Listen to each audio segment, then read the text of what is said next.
Ya, a ver, Evelyn, estábamos con este primer caso de un paciente de 35 años con antecedentes de alergias severas a diversos alérgenos ambientales y alimentarios, que acude a emergencia tras presentar un cuadro de intoxicación alimentaria con reacciones alérgicas graves.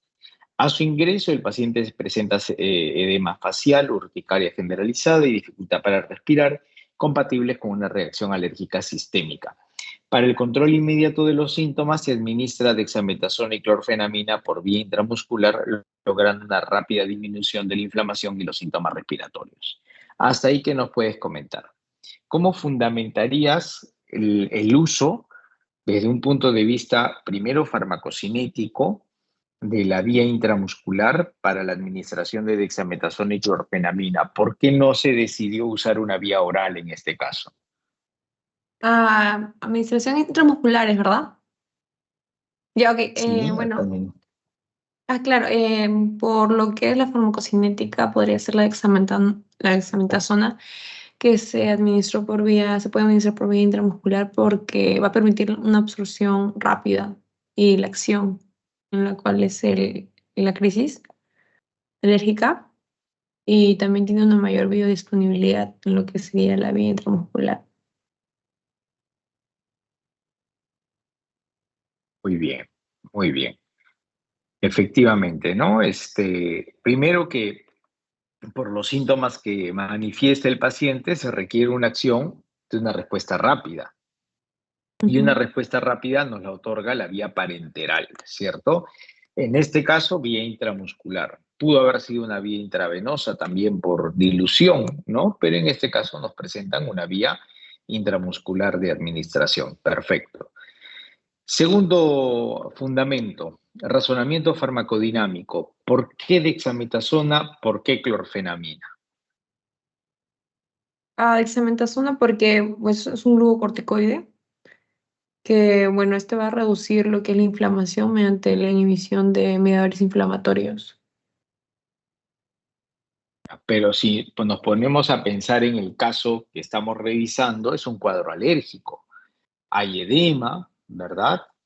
Ujú. Hay dificultad respiratoria. Entonces, en este cuadro, ¿cómo fundamentaríamos el uso de dexametasona? ¿Por qué dexametasona? Porque ambos van a inhibir lo que es la cascada del ácido araquidónico. Bueno, que sea de la la ciclooxigenasa y la vía de la glicoxigenasa, la cox y la lox. Ah, sí, pero en este caso, ¿cómo lo relacionamos, no? Porque no es propiamente un proceso, sí, definitivamente hay un broncoespasmo, ¿no? Pero en este caso es a respuesta de que de prostaglandinas o una exacerbación a leucotrienos, Claro, no es observación de leucotrienos. de leucotrienos, ok. Gracias, Evelyn. Vamos a continuar con Antonella. A ver, Antonella de María. Sí, en este Antonella, caso, ¿de qué manera, a ver, déjame formular la pregunta para que se entienda la respuesta. ¿De qué manera la dexametasona, por un lado, ejerce una acción farmacodinámica que nos permita el control del cuadro clínico que presenta este paciente? eh, bueno, como complicación de una intoxicación, lo que se va a provocar, como usted mencionó, va a ser un broncoespasmo, ¿no? Lo cual es una complicación de, en este caso, la intoxicación. En este caso, pues, administrar un glucocorticoide, pues, va a disminuir la inflamación, ¿no? Mucho más rápido, ¿no? Y bueno, al interactuar también al inhibir pues toda la vía, pues lo que va a provocar es definitivamente que va a disminuir las prostaglandinas que son para la inflamación, y en este caso también los leucotrienos que van a provocar el broncoespasmo. Y bueno, esto también va a expresar pues los receptores beta 2, ¿no? Entonces sí hace una acción bastante marcada, Ya, ¿no? pero mi pregunta es ¿cómo? ¿Cómo se logra esta respuesta? ¿Cómo Porque logramos? eh, interactúa pues, ¿no? con el receptor de glucocorticoide, y bueno, va a suceder lo que es la translocación en el núcleo, y eso va a estimular una promoción de proteínas, que son las lipocortinas, y estas lipocortinas pues van a promover por esta interacción génica que se va a generar, pues van a expresar estas lipocortinas inhibiendo la fosfolipasa 2, ¿no? Ok, ¿y la clorfenamina? La clorfenamina pues va a ser también bastante importante porque en este caso, al ser un cuadro de intoxicación, una reacción alérgica, nuestro cuerpo lo que va a secretar va a ser histamina, ¿no? Como respuesta, ¿no? El mastocito va a explotar y va a liberar gránulos de histamina. En este caso, al ser un antihistamínico, al unirse al receptor H1, va a, va a inhibir que se siga prolongando esta respuesta y que se siga liberando histamina, ¿no? Bien, gracias, Antonella. ¿Qué nos puede decir Huachuwilca 5AA? A ver, me gustaría escucharlos. Sí, doctor. Con respecto a la dexametasona, como ya mencionó mi compañera, sabemos que es un glucocorticoide y esto se va a unir al receptor de glucocorticoides. Esto va a ir al núcleo y esa interacción génica va a poder modular la promoción de proteínas, en este caso son las lipocortinas. Estas lipocortinas lo que se encargan es de inhibir lo que es la fosfolipasa 2 y va a trabajar sobre los fosfolipos de membrana, cosa que va a disminuir el ácido araquidónico y va a disminuir la que es principalmente los leucotrienos con la 5L POC, que va a disminuir la proinflamación. Entonces, por ende, va a disminuir el espasmo y el broncoespasmo. Con respecto a lo que es la clorfenamina, la reacción antígeno-anticuerpo que va a activar el mastocito, bueno, este mastocito se va a degranular y va a liberar también lo que es la fosfolipasa 2 y también la histamina. Entonces, esta clorfenamina lo que hace es bloquear los receptores de histamina, pero esta clorfenamina lo que tiene como principal es que va a atravesar también la barrera hematocefálica. Entonces va a actuar también de manera central y también periférica. Al actuar de manera central, lo que disminuye la vigilia, y la periférica, bueno, vamos a lo que es la principal, que es disminuir la vasodilatación y va a disminuir las secreciones, la rinorrea, y también va a disminuir el edema y también va a disminuir la que es la activación de sensores periféricos como el eritema y el escozor. Muy bien. Ya, sí, de Huachuwilca. Perfecto. Entonces, observemos, ¿ya? Yo les he presentado un caso el día de hoy en el que tenemos un paciente que ha tenido una intoxicación alimentaria y aquí se ha dado una interacción antígeno-anticuerpo, ¿cierto? Esto ha modulado que se libere histamina, ¿ok? Del mastocito, de la célula cebada, que esto interactúe con los receptores histaminérgicos periféricos, se estimule la vasodilatación y esto conlleve al edema, que asociado también a un broncoespasmo que puede ser o se puede dar por respuesta no vascular de la... No puedo disminuir no puedo disminuir el zoom que le he puesto. Bueno, broncoespasmo como respuesta no vascular de la vía periférica, y este broncoespasmo va a generar disnea, ¿cierto? Por otro lado, también del mastocito se liberaba la enzima fosfolipasa 2, y esta fosfolipasa 2 permitía que de los fosfolípidos de membrana se libere, como decían sus compañeros, ácido araquidónico, sus compañeras, ¿no? Ácido araquidónico. Ahí estamos, alguien lo disminuyó, muy bien. Y este ácido araquidónico, ahora no puedo escribir, no quiere que se haga el repaso hoy día, creo. ¿Eh? Y este ácido araquidónico, acá estamos, araquidónico, servía para, efectivamente, prostaglandinas a través de COX y leucotrienos a través de L-POX, ¿no? De 5-lipoxigenasa. Prostaglandinas y leucotrienos. Pero hay algo importante que debemos sesgar, digamos, privilegiar hoy el entendimiento, ¿no? En una persona alérgica, los leucotrienos generan mucha reactividad o mucha hiperactividad bronquial. También las prostaglandinas, no vamos a decir que no, eso es verdad, pero hoy nos interesa hablar mucho de leucotrienos porque, o bueno, en este caso, porque ellos van a exacerbar mucho un broncoespasmo. Entonces, estamos observando que la dinámica terapéutica ha elegido utilizar clorfenamina, ¿ok? A utilizar clorfenamina asociado a dexametasona. Entonces, lo ideal es comprender farmacocinéticamente, primero, por qué la vía intramuscular, porque hay un cuadro de una severa alergia y que si no utilizáramos una vía que nos permita tener una biodisponibilidad de fármaco, y la biodisponibilidad del fármaco es la cantidad del fármaco en el líquido o en la sangre a través de donde va a alcanzar al receptor. Entonces, si no tenemos una biodisponibilidad que nos garantice una respuesta rápida, este paciente podría ingresar también a una dificultad respiratoria mayor, se puede morir, ¿no? Se puede morir asfixiado. Entonces, la idea es revertir el proceso. Y el primer fundamento es ese, ¿no? ¿Por qué la vía intramuscular? Para poder tener una biodisponibilidad del fármaco en menor tiempo y con eso tener una acción terapéutica mucho más rápida, ¿ok? Esa es la primera, digamos, indicación. Y la segunda indicación cursa con la farmacodinámica. Yo estoy dando dos fundamentos. Definitivamente el fundamento que más se va a privilegiar en las respuestas del examen para que tengan el punto completo es poder responder a la acción desde el mecanismo. ¿Ok? La acción desde el mecanismo. Farmacocinéticamente va a ser un fundamento complementario. ¿Ya? Y entonces vamos a analizar esta asociación, este sinergismo clorfenamina-dexametasona. ¿Qué es lo que hace la clorfenamina? La clorfenamina es un antihistamínico H1. Y al ser un antihistamínico H1, por lo tanto, va a bloquear al receptor de histamina periférica.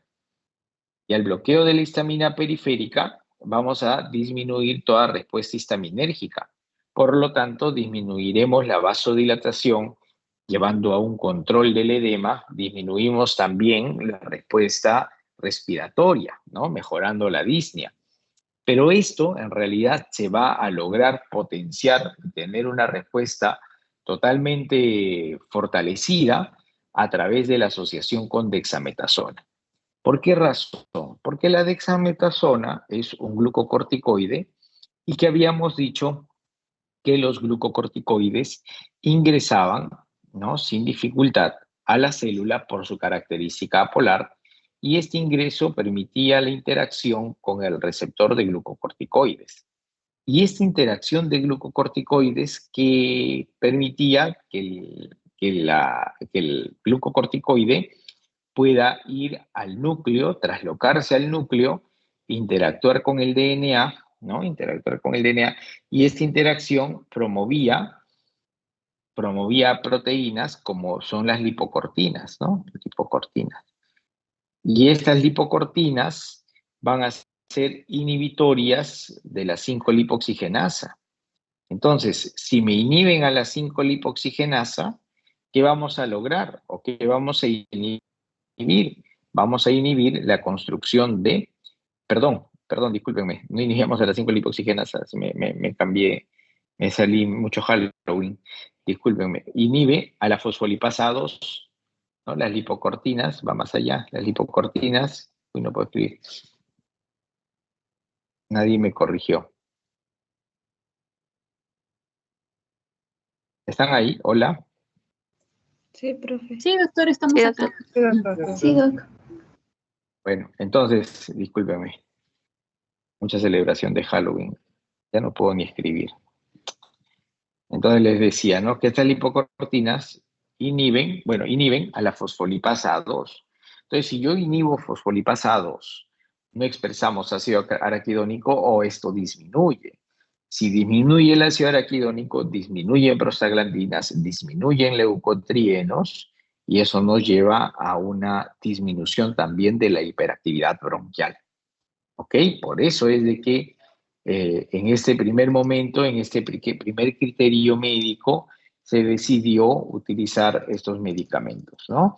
Y luego vamos viendo que, si no me equivoco, el paciente lleva luego otro tratamiento ya complementario, ambulatorio, ¿no? Tras estabilizar al paciente, ahí está, el médico prescribe Montelukast como tratamiento a largo plazo. con el objetivo de reducir la respuesta inflamatoria. Y ahí el caso te está dando las indicaciones de por qué es que decidieron utilizar Montelukast, ¿no? ¿Qué cosa vamos a hacer? Vamos a disminuir la respuesta inflamatoria ante futuras exposiciones alérgicas. ¿Pero por qué razón? Vamos al análisis farmacodinámico. ¿Qué cosa es Montelukast? Montelukast es un fármaco que bloquea a los receptores de leucotrienos. Entonces, si nosotros recordamos el ácido araquidónico, que se vuelve sustrato de la 5-lipooxigenasa y que forma leucotrienos, estos leucotrienos van a interactuar con los receptores de leucotrienos y esta interacción generaba hiperactividad bronquial. Actividad bronquial. Entonces, ¿qué va a suceder? Que yo estoy bloqueando a este receptor. Estoy bloqueando a este receptor de leucotrienos. ¿Con qué lo estoy bloqueando? Con Montelukast. Y al bloqueo de este receptor, esta respuesta también va a disminuir. Por eso es que desde el punto de vista asmático, no estoy hablando en este caso de la respuesta alérgica, desde el punto de vista asmático, este Montelukast, inhibidor de los receptores de leucotrieno, se convierte en un preventivo asmático. ¿Ok? Desde el punto de vista de alergia es igual, un preventivo de la respuesta alérgica, de la respuesta histaminérgica, ¿ya? Pero es un medicamento que va a tener acción al uso crónico, no es que actúa de inmediato, requiere un nivel de acumulación en el organismo que le permita tener una acción propiamente representativa, ¿no? ¿Quedó clara, por favor, quedó claro el uso de estos medicamentos? Sí, doctor.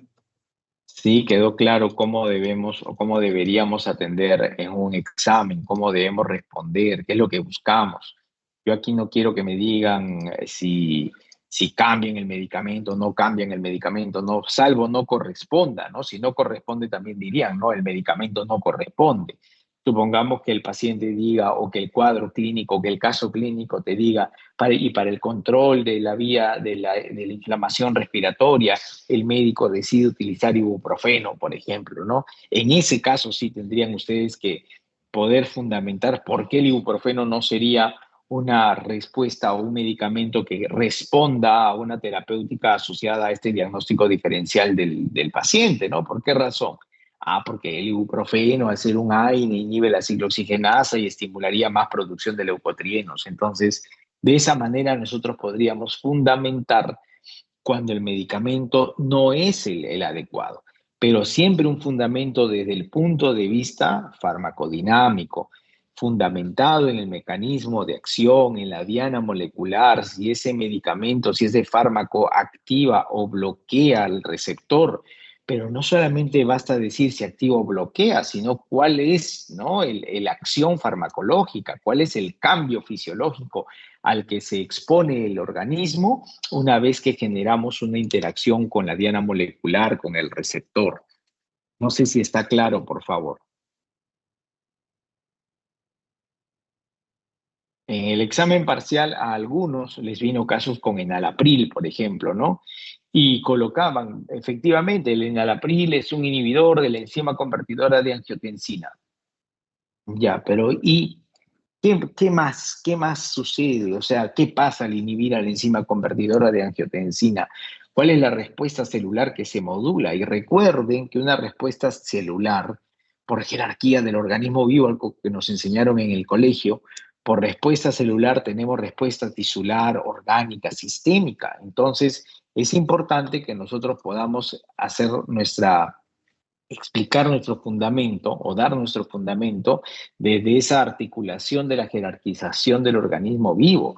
Yo voy a hablar de interacciones moleculares, interacciones subcelulares, ¿no? Interacción en membrana, interacción en el citoplasma, interacción de repente en el núcleo, pero esta interacción traduce o genera, estimula una respuesta en la célula. Y la célula, o el conjunto de células, generan después una respuesta tisular, o sea, una respuesta en un tejido, y luego tengo una respuesta en un órgano, y así en un sistema, y de pronto en el individuo.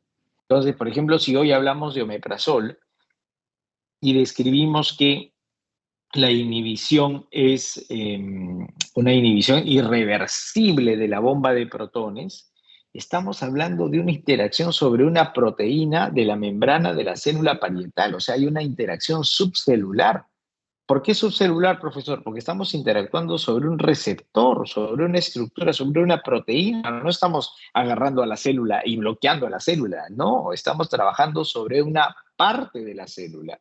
Y esa parte específica de la célula sería la membrana, y la membrana su proteína de bomba de protones. Y esta inhibición irreversible de la bomba de protones, ¿qué va a hacer? Va a hacer que todo nuestro sistema gástrico se vea influenciado para disminuir la expresión del ácido clorhídrico, teniendo una potencial respuesta dentro del sistema digestivo. ¿Ven? El sistema se ve involucrado. Y si yo disminuyo ácido, no activo pepsinógeno, y si no activo pepsinógeno no tengo una buena digestión y tengo como reacción adversa entonces un trastorno dispépsico, un problema de digestión, ¿no? Una indigestión. ¿Me dejo entender? O sea, vamos viendo lo escalonado que es la respuesta, cómo debemos ir entendiendo los procesos farmacológicos. No es poco saber el mecanismo de acción. Ese es el que nos va a fundamentar la acción realmente farmacológica. Es el que nos va a poder fundamentar el efecto farmacológico. ¿Por qué sucede? Sucede porque estamos bloqueando la bomba de protones y entonces la expresión del ácido clorhídrico disminuye, y esto puede tener una significancia dentro del sistema inmunitario. ¿Ven? La interacción subcelular y su representabilidad sistémica, donde se observa en el sistema inmunitario. ¿Por qué razón? Porque el ácido clorhídrico es parte de nuestro sistema inmunológico. Y entonces cuando nosotros disminuimos expresión de ácido, potenciamos que nuestro sistema inmunológico se deprima. Y la depresión del sistema inmunológico puede facilitar el desarrollo de procesos infecciosos, del desarrollo de microorganismos, del ingreso de microorganismos, porque ya no está la barrera ácida que limitaba su absorción. ¿Estamos claros? ¿Me están entendiendo, por favor? Sí, doctor. Sí, entonces, de esa manera, por favor, debemos llevar el análisis, ¿ya? De esa manera debemos llevar el análisis. Olvídense de qué le doy, qué prescriben, qué proscriben, qué contraindican. No por ahora. Eso es muy importante. Sí, ese va a ser su día a día. Sí, yo sé que a eso quieren llegar. Yo sé que ustedes llegaron con la ilusión de saber qué le receto a ese paciente, cuánto le doy de ranitidina. Por ahora, quédense con la miel en los labios. Sepan primero fundamentar qué va a ser esa ranitidina que quieren prescribir, qué va a ser en esa célula parietal. Cómo va a disminuir ese ácido clorhídrico que tú tienes intención que suceda, sí, pero después tienes que conocer más del paciente, más razonamiento clínico. Ese paciente tiene otras enfermedades, quizá de manera concomitante, o tiene otros tratamientos asociados. Entonces, todos esos factores que pueden estar alrededor del paciente se van a tener que evaluar para privilegiar la terapéutica. Y eso lo van a aprender, definitivamente lo van a aprender, pero vamos por partes. Bueno, el día de hoy entonces, no, nos falta un caso más, ¿no? Nos falta un caso más y ya se nos está acabando la clase. A ver, ¿qué dice? Un paciente masculino de 48 años con antecedentes de asma moderada persistente acude a consulta tras presentar un episodio de broncoespasmo severo. Refiere que, debido al dolor de rodilla y cadera por una artralgia reciente, decidió tomar ibuprofeno de manera ocasional durante los últimos días. Bueno, poco después comenzó a experimentar. Él decidió, no es que alguien se lo recetó, ¿no? Él decidió tomar ibuprofeno, dice, de manera ocasional durante los últimos días. Poco después comenzó a experimentar aumento de la dificultad para respirar, opresión en el pecho y sibilancia, signo que indicaba un empeoramiento de su asma. En consulta, el médico le prescribe prednisona por 5 días para reducir la inflamación bronquial aguda y estabilizar su respiración. Vamos a analizar hasta ahí qué pasó. El paciente, no proactivo como hay muchos en nuestra sociedad, decidió utilizar ibuprofeno. ¿Por qué? Porque le dolía la rodilla y él decía, bueno, yo sufro de asma, pero mi rodilla es otra cosa, es otro segmento corporal, entonces voy a tomar ibuprofeno porque escuché que es bueno, porque mi compadre lo toma y le va bien, y entonces yo también quiero estar bien. Y de repente tomó el ibuprofeno, como se lo comentó el amigo, y efectivamente el dolor de rodilla, la artralgia comenzó a disminuir. Ok, pero ¿qué pasó? El ibuprofeno es un inhibidor de ciclooxigenasa y cuando analizamos la vía del ácido araquidónico, ¿no? Efectivamente, la ciclooxigenasa produce prostaglandinas y estas prostaglandinas las estamos inhibiendo. Entonces, por ahí vamos muy bien. El tema es de que cuando yo anulo la vía de prostaglandinas, queda activa la vía de leucotrienos. Y habíamos indicado que en una persona asmática esta vía era importante porque los leucotrienos generaban mucha hiperactividad bronquial. Ese hecho hizo que el ibuprofeno no sea el medicamento más indicado para este paciente. Entonces, ahí, con nuestro fundamento farmacodinámico, sí podríamos decir, el ibuprofeno no es un medicamento adecuado para este paciente y el broncoespasmo que está generando se da por... Y ahí empieza, ¿no? Ahí empieza el fundamento, porque al inhibir a la ciclooxigenasa aumentamos la concentración de prostaglandinas, lo que conduce a hiperactividad bronquial. ¿Estamos bien? ¿Me están entendiendo? ¿Me están siguiendo? ¿Están anotando? ¿Lo están entendiendo? Sí, profe. Sí, doctor. Muy bien. ¿Y de ahí qué sucede? ¿Qué sucede en Nayeli Nishizaka? ¿Qué le dio el médico?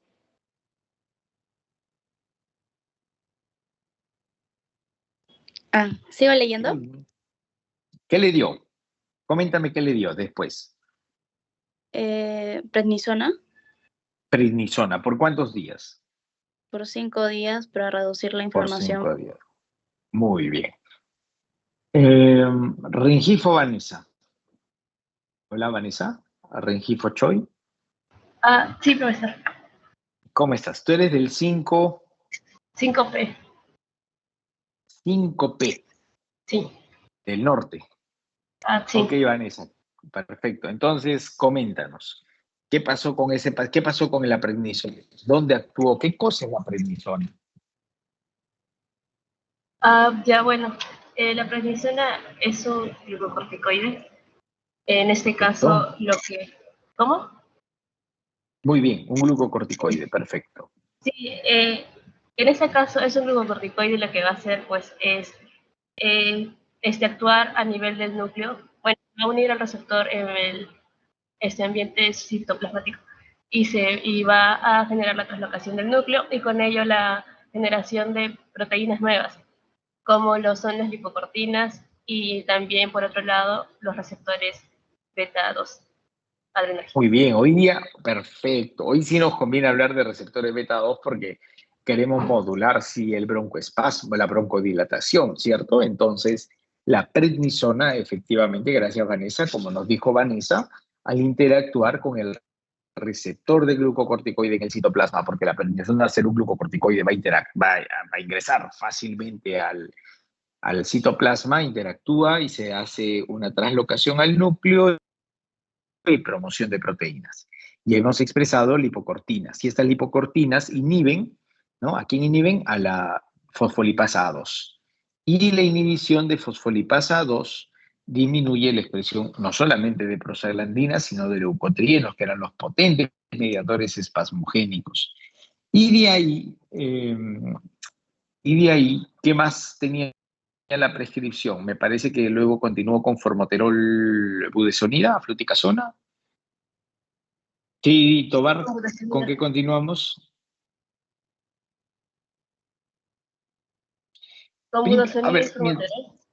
budesonida y formoterol, perfecto. ¿Alguien me podría responder por qué el tratamiento con prednisona fue tan cortito? ¿Por qué solo 5 días?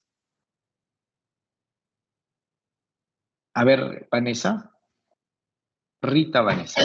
Sí, quizás porque porque el primer fármaco es un glucocorticoide sistémico y pues tiene más efectos secundarios y por eso es que han preferido la vía inhalatoria.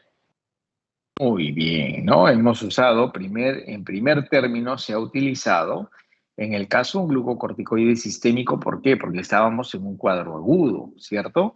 Y en este cuadro agudo sí había necesidad de trabajar con una máxima eficiencia y para eso la vía sistémica, ¿no? Que tiene mayor, digamos, performance en respuesta. Pero no se pudo tratar mucho tiempo. ¿Por qué? Porque los glucocorticoides tienen muchas reacciones sistémicas adversas, ¿no? ¿Qué nos puede decir sobre las reacciones adversas sistémicas? A ver, Brian Josué Álvarez, ANCO, 5AA. Oigan, del 5A hay varios, ¿no? Y de los otros grupos, a ver, Álvarez, Brian. Salvo nos ha Cierto. dejado hablando acá. A ver, coméntanos, No, por favor. sobre los efectos adversos. Sistémicos de los glucocorticoides.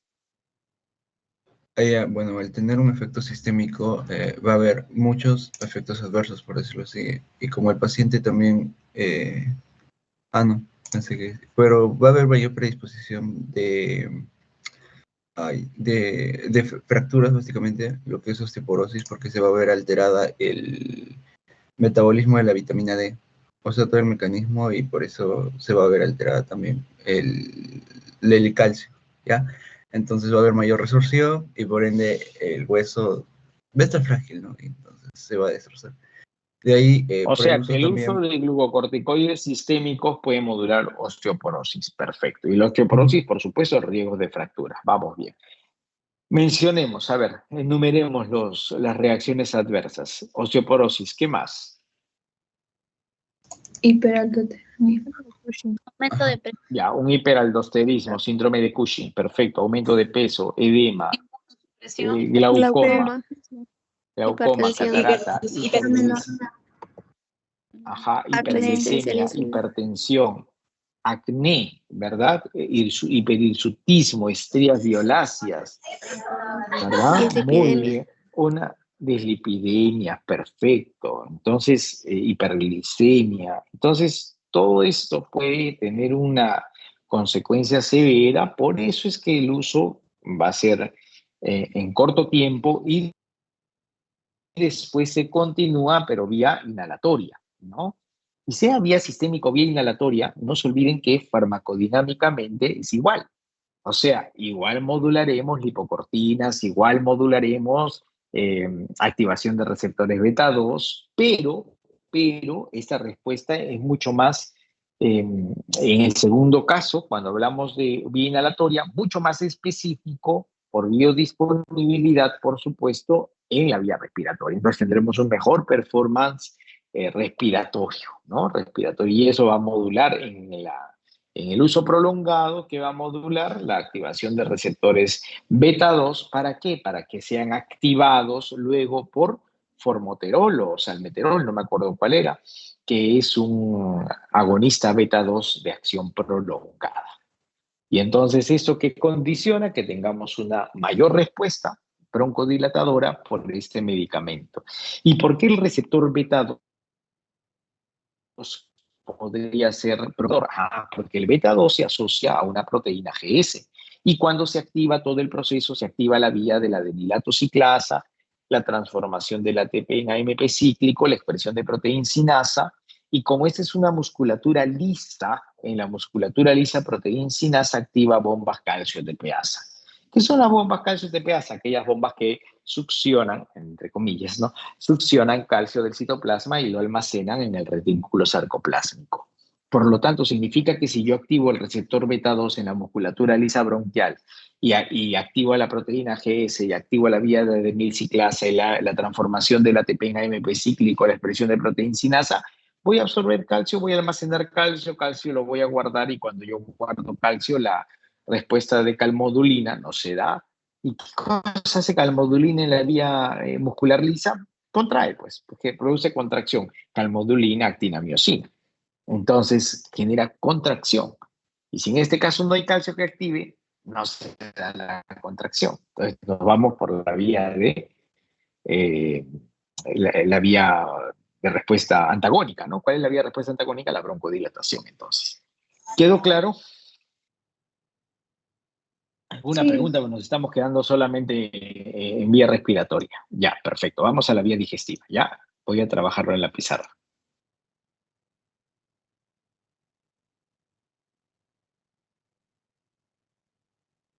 pizarra. Entonces, el día de hoy trabajaremos con antiulcerosos. Ok, antiulcerosos. Perdón un ratito.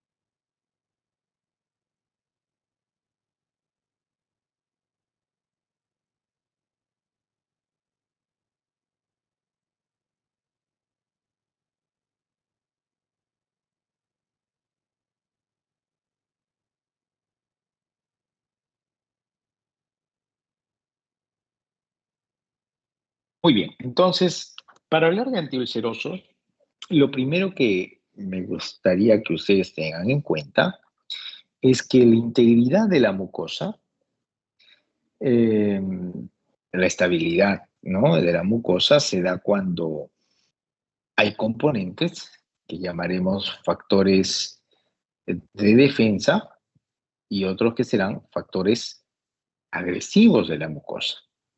Y estos se encuentran en equilibrio. Sí se ve la pizarra, ¿verdad? Están conmigo. Sí, Sí, doctor.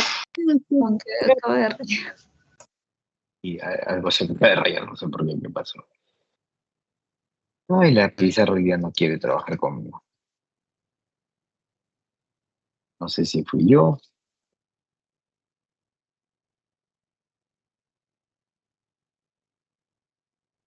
Entonces les decía que en la mucosa tenemos factores de defensa y tenemos factores agresivos. Y esos de acá tienen que mantenerse en equilibrio. ¿Quiénes son los factores de defensa? Los factores de defensa está el muco con su buffer bicarbonato, ¿ok?, y prostaglandinas constitutivas. Y en los factores agresivos encontramos principalmente al ácido clorhídrico, ¿ok?, a enzimas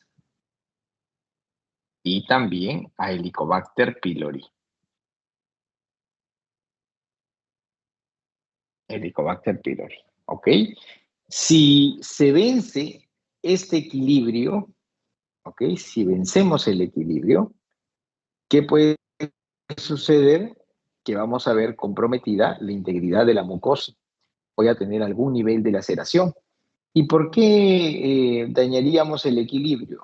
De repente, pues estamos teniendo algunos comportamientos que así lo permitan, ¿no? Y que nuestros factores de defensa sean menos que nuestros factores agresivos.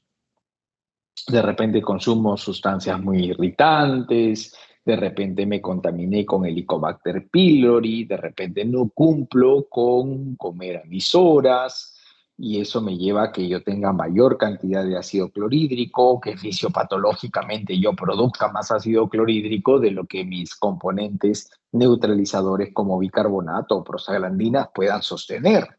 Y bajo estas consideraciones, entonces, podríamos estar generando un desequilibrio en la mucosa y por consiguiente algún nivel de daño, ¿ok? Que puede comenzar con una dispepsia, o sea, una gastritis, ¿no? Puede generar de repente en un primer momento cuadros de indigestión, en otro momento pueda generar meteorismo, en otro momento pueda generar reflujo gastroesofágico, llegar a una úlcera o ya pues en condiciones más severas alcanzar de repente a evolución oncológica si esto se asociara a otros factores genéticos, de repente ambientales, que condicionen así a la respuesta.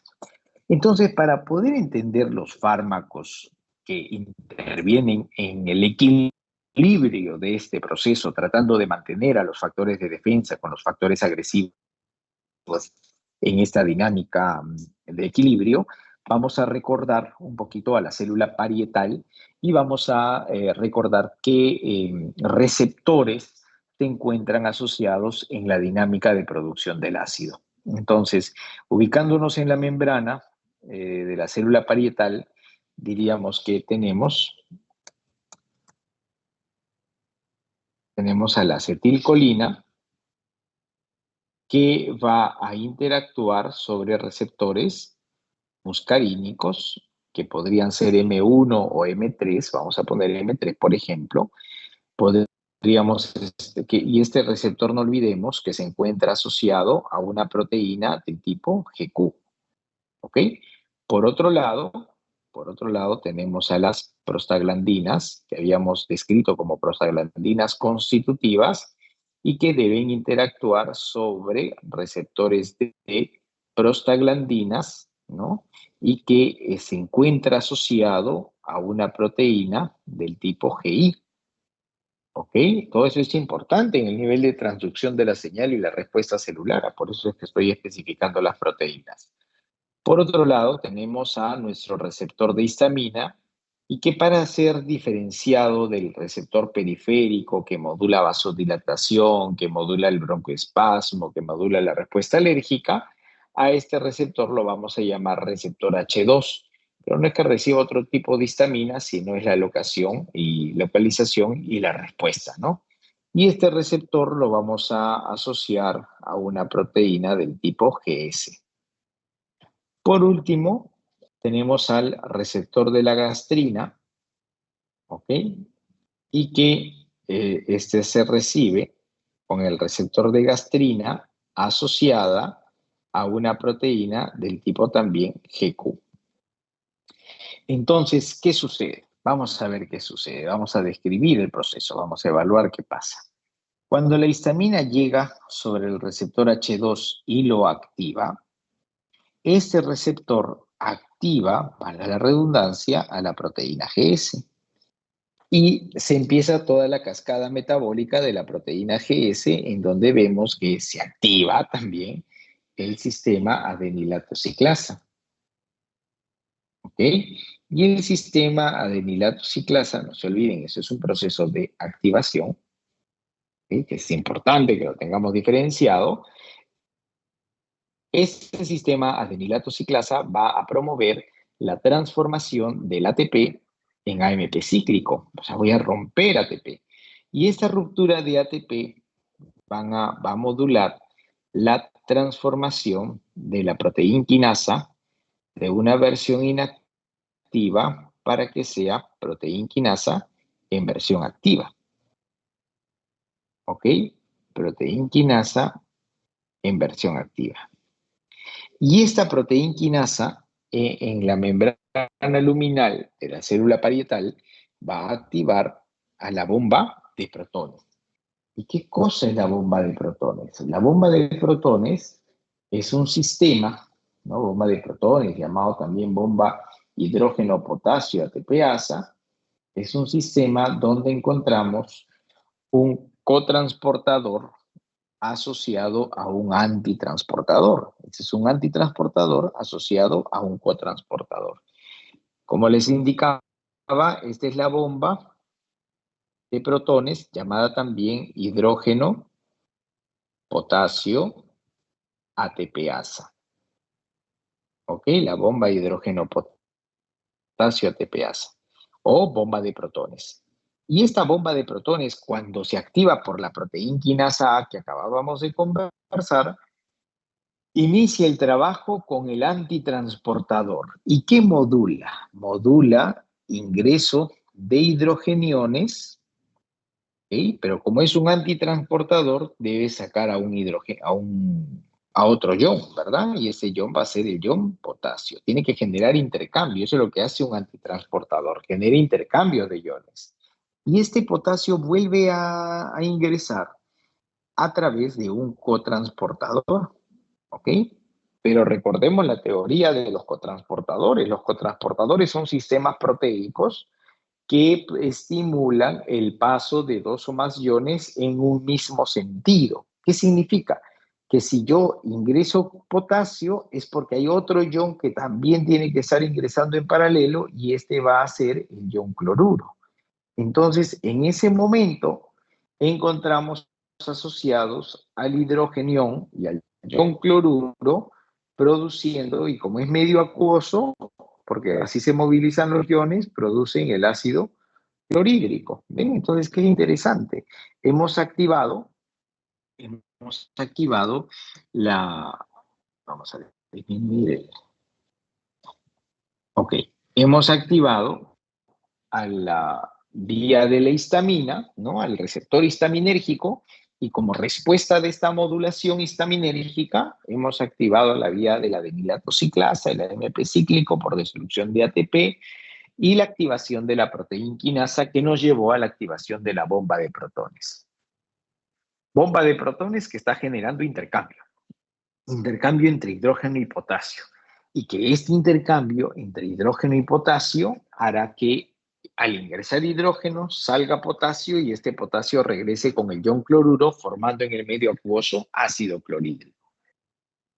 Ácido clorhídrico que tiene funciones importantes, ¿no? ¿Qué funciones importantes tiene el ácido clorhídrico en el estómago? No solamente es acidificar el sistema, sino que este proceso de acidificación, por ejemplo, les decía yo hace un rato que servía como barrera inmunitaria, que este proceso de acidificación nos permitía la activación de enzimas inactivas llamadas simógenos y que por este cambio de pH podíamos tener, por ejemplo, enzimas activas como el pepsinógeno que pasa a pepsina, y esta pepsina genera desnaturalización de péptidos, de proteínas, y es así que podemos tener una mejor absorción de aminoácidos. Entonces, el ácido clorhídrico es una sustancia vital, importante dentro del sistema de digestión.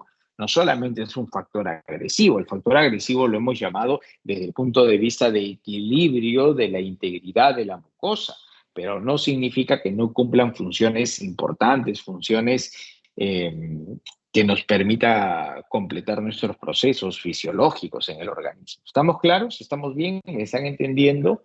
¿Alguna pregunta hasta aquí, por favor? Doctor, ¿podría volver a explicar de la bomba, por favor? Claro. La bomba de protones o la bomba hidrógeno-potasio TPasa es una bomba o una proteína que tiene asociado un antitransportador y un cotransportador. ¿Qué cosa hace un antitransportador? El antitransportador es una molécula que genera intercambio de iones. Por ejemplo, entra el ion A y sale el ion B. Eso es un intercambio. Y el cotransportador es una molécula que moviliza iones, dos o más, pero la condición es que sea en un mismo sentido. Entonces, si en este momento revisamos que la bomba de protones tiene un antitransportador asociado a un cotransportador, el antitransportador generará intercambio, haciendo que de la membrana luminal pueda ingresar hidrogenión, pero ingrese medio acuoso, ¿no? Ingresa el hidrogenión y retiramos de este medio potasio. Y potasio vuelve a ingresar, pero por un cotransportador. Y esta dinámica de cotransporte requiere que también permeabilice a otro ion. Y esta permeabilización favorecerá al ingreso de cloro. Entonces, en ese medio acuoso se está encontrando ¿quién? Hidrógeno y cloro. ¿Y qué están formando? El ácido clorhídrico. Y el potasio sirve de medio solamente. ¿Ven? Entra, sale, entra, sale, entra, sale. Y este me está permitiendo el flujo de los iones para que se forme el ácido clorhídrico. ¿Se entendió? Sí, doctor. Entonces, para que ingrese el cloro es necesario de que el potasio tenga un ciclo de entrar y salir, entrar y salir. Así es. Por eso es que la bomba, ¿no? La bomba se conoce como hidrógeno potasio. Perfecto, profe. Muchas gracias. Perfecto, muy bien. Y esta bomba de protones, ¿quién la activó realmente? La proteinquinasa. ¿Ven? La proteinquinasa fue la que la activó. Y a la proteinquinasa, ¿quién la activó? El AMP cíclico. ¿Y el AMP cíclico de dónde apareció? De la ruptura de ATP, bomba ATP dependiente, por eso se conoce como hidrógeno potasio ATPasa. ¿Y quién facilitó el metabolismo del ATP en este proceso celular? Adenilatociclasa. ¿Y quién activó a adenilatociclasa? La proteína GS. Y esta proteína GS, ¿no? Esta proteína GS, ¿quién la activó? El receptor de histamina. ¿Y quién activó el receptor de histamina? El ligando histamina. Por eso es que la histamina se convierte en un componente de generación de ácido clorhídrico. Por otro lado, otro componente importante que va a regular la generación de ácido va a ser la acetilcolina. La acetilcolina ingresa a su receptor muscarínico M3 o M1 también podría ser, y esto nos lleva a la activación de la proteína GQ. Y la activación de la proteína GQ, ¿qué produce? Inositol trifosfato, diacilglicerol a través de fosfolipasa C. Si nosotros recordamos la vía de la proteína GQ como sistema de transducción de una señal, su fracción alfa fosforilada activa fosfolipasa C. Y fosfolipasa C, según dos mensajeros, inositol trifosfato y diacilglicerol. ¿Y esto qué va a generar? Va a generar aumento de calcio. Y el aumento de calcio va a mantener activa a la proteína quinasa. Y la proteína quinasa, la bomba de protones, y la bomba de protones, producción de ácido clorhídrico. Qué chévere, ¿no? Por otro lado, fíjense, la gastrina hace lo propio. La gastrina interactúa con el receptor de gastrina, activamos la proteína GQ, y la proteína GQ, igualito, fosfolipasa C, inositol trifosfato, diacilglicerol, aumento de calcio. Y ese aumento de calcio también mantendrá activa a la proteína quinasa. Y la proteína quinasa activa la bomba de protones y promoción de ácido. Eso significa, en resumen, que tenemos tres sustancias activadoras de la síntesis del ácido clorhídrico. Tres componentes que a nivel de la membrana de la célula parietal van a intervenir en la promoción del ácido clorhídrico. ¿Cuáles son estos componentes? La histamina, la acetilcolina y la gastrina. Pero como en fisiología todo se encuentra pues regulado, ¿no? Todo debe estar medianamente en equilibrio, vamos a encontrar también moléculas que así lo hagan. Y entonces hemos visto tres sustancias promotoras de la expresión del ácido: histamina, acetilcolina y gastrina. Pero que esto también debe generar un estímulo de sustancias que regulen. Y en esta regulación vamos a encontrar a las prostaglandinas constitutivas. ¿Por qué razón? Porque cuando las prostaglandinas llegan a su receptor de prostaglandinas, este receptor activan a la proteína GI. Y la proteína GI, cuando se activa, ¿qué cosa hace? Inhibe, pues, porque es una proteína inhibitoria. ¿Y a quién inhibe? A la adenilatoxiclasa. Significa que entonces todo el proceso se va a ver intervenido, todo el proceso se va a ver regulado, se va a ver, se va a encontrar con un feedback negativo de la vía. Y esto nos va a llevar a que la concentración de ácido clorhídrico disminuya. ¿Queda claro, por favor? ¿Se entiende? ¿Se entiende la vía fisiológica? Sí, doctor. Sí, profesor. ¿Sí? Perfecto. Entonces, este proceso, ¿no? Este proceso lo tenemos como un proceso fisiológico regular que se genera y que con eso conectamos y producimos ácido. Muy bien. Pero recordemos entonces que las prostaglandinas son aquellas sustancias que nos van a llevar a la regulación por disminución de ácido, pero son también moléculas que farmacológicamente podríamos inhibir. Y vamos a recordar un poquito de eso aquí al costado. Recuerden que en un proceso inflamatorio, ¿no? Porque nosotros hemos estudiado prostaglandinas, pero vimos digamos, lo negativo de las prostaglandinas, pero las prostaglandinas no son negativas, sino que se expresan y generan pues, condiciones adversas al cuerpo, en algunos casos, pero en otros cumplen funciones muy importantes, como el que estamos observando, ¿no? Y entonces, nosotros habíamos dicho que de los fosfolípidos de membrana, por la enzima fosfolipasa A2, podíamos generar ácido araquidónico.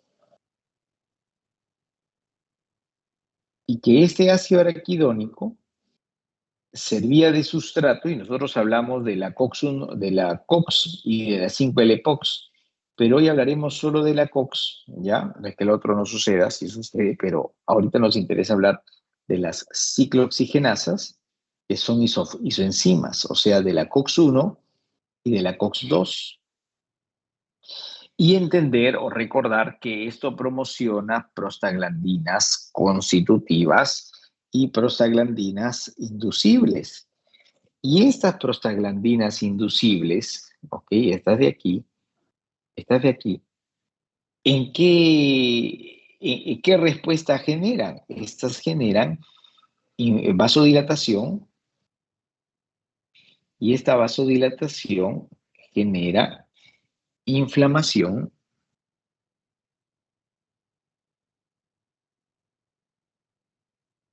¿ok? Y la inflamación, respuesta analgésica, dolor, analgesia.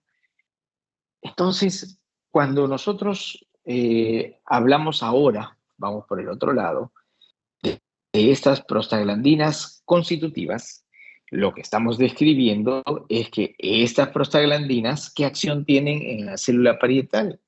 Estas prostaglandinas disminuyen la expresión de ácido clorhídrico.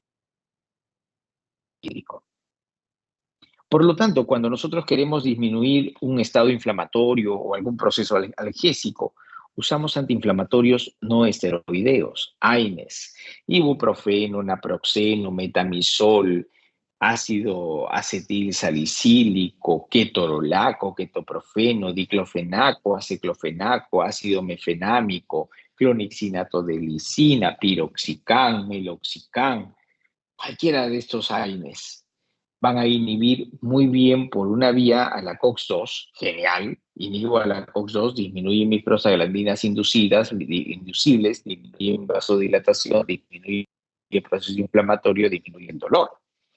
Pero de forma crónica, de forma muy prolongada,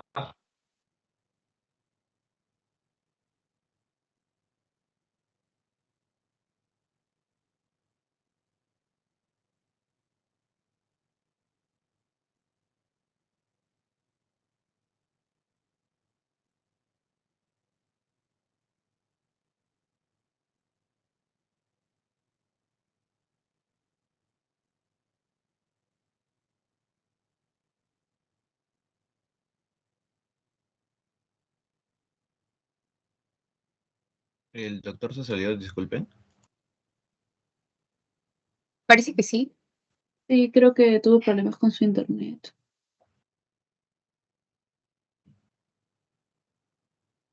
De seguro ahorita ya se conecta.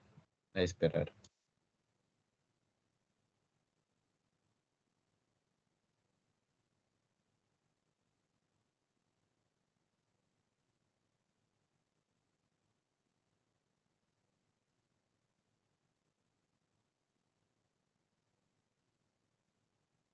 hola, sorry, creo que me fui, ¿no? Estaba hablando yo solo. Sí, doctor, ¿Sí? creo que ¿Me tuvo escuchan? problemas con su internet. Sí, sí, fue señal, fue señal. Bueno, pero ¿me están escuchando? ¿Me están entendiendo cómo vamos? Sí, profe. Sí, doctor. ¿Sí? ¿Qué estamos describiendo? A ver, quiero que me converse, voy a preguntar a alguien en especial, ya a ver un ratito. Vamos a ver, ustedes comienzan a salir. A ver, Gabriel Hoyos Mendoza. Hola, Gabriel, ¿cómo estás? Hola, Gabriel. Nada. Heidi Tobar Vilches, hola. ¿Estás con nosotros? ¿No? Nada, otro fantasma. De la Rosa Camarena, Rose Daniela. Nada tampoco. Nada. Bueno, estaba, me parece, describiendo Silla Dira. Hola, levantaste la mano. ¿Cómo estás?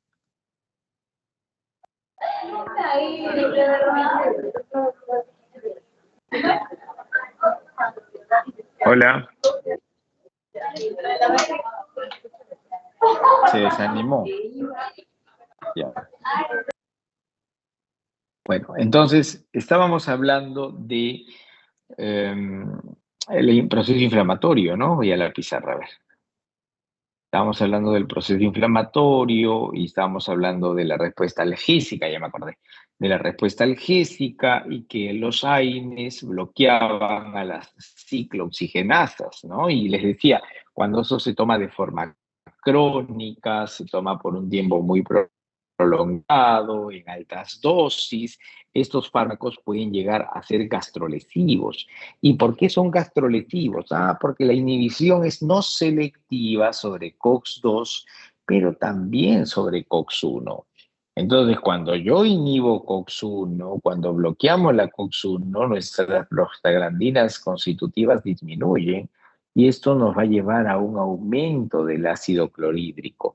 Y el aumento de ácido clorhídrico nos vamos a la balanza cuando aumenta el factor agresivo y vence sobre el factor de defensa, genera vulnerabilidad de la mucosa.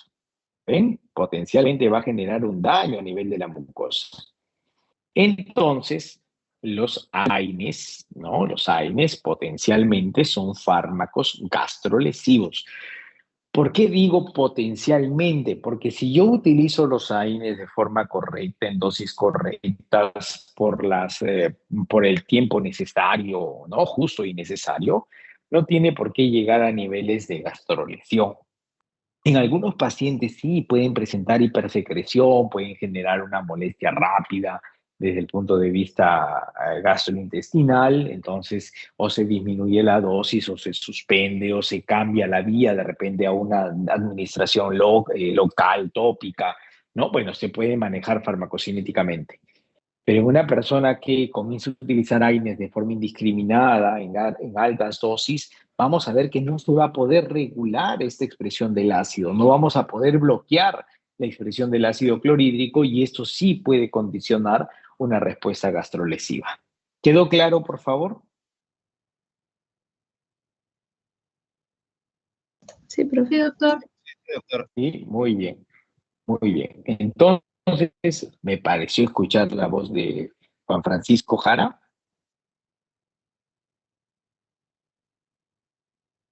No, me estoy equivocando. Muy bien. Entonces, los antiulcerosos, Juan Francisco, pero estás ahí, no asistió a la clase A del jueves. Muy bien, tengo en cuenta. Muy bien, los antiulcerosos, ¿ustedes creen que yo no me acuerdo? Yo todo me acuerdo, si no me hago loco a veces. Ya, me sale muy bien. Los antiulcerosos lo vamos a clasificar como inhibidores de la secreción ácida,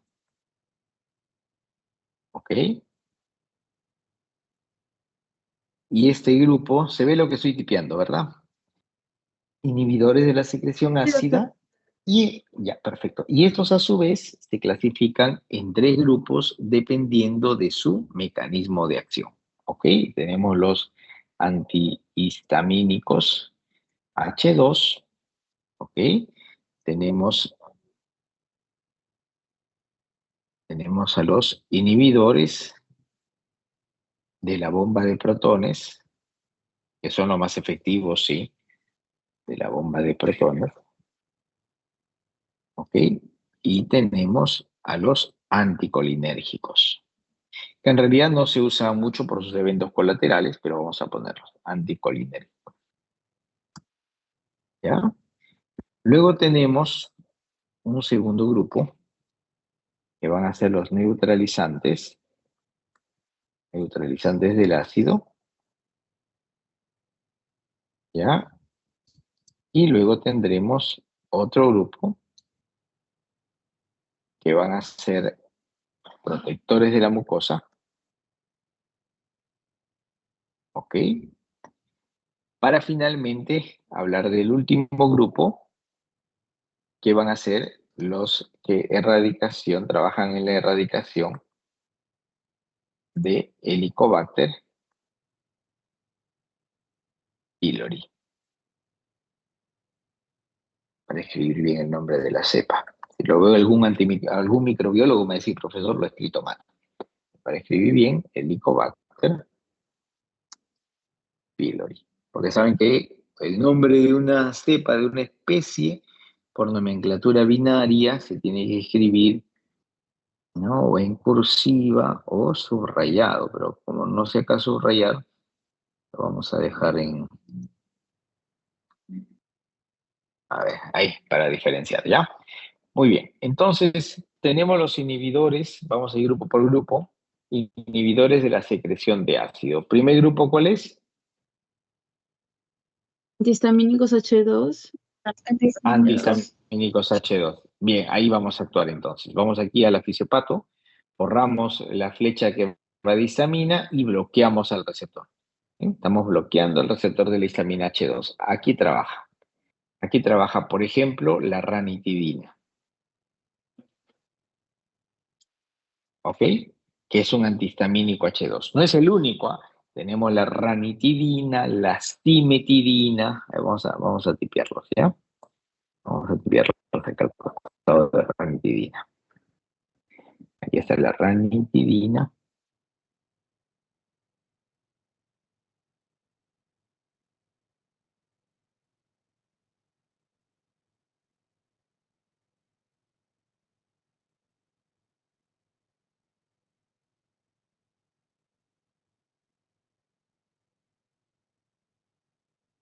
Ok, ahí está. Los 4 antihistamínicos H2 más significativos. Ranitidina, cimetidina, famotidina, nisatidina. ¿Ok? Estos de aquí trabajan bloqueando al receptor de la histamina H2. Y si bloqueamos el receptor de la histamina H2, ¿qué pasa con la producción del ácido? Tiene que disminuir, pues, porque la activación del receptor H2 era la que me llevaba a la activación de la vía de adenilciclasa, la ruptura del ATP, la proteína y la activación de la bomba de protones. Pero en este caso estamos disminuyendo la respuesta. ¿Por qué razón? Porque estamos bloqueando el receptor. Entonces, cuando queremos fundamentar farmacodinámicamente por qué ranitidina es un inhibidor de la secreción ácida, ¿qué diríamos?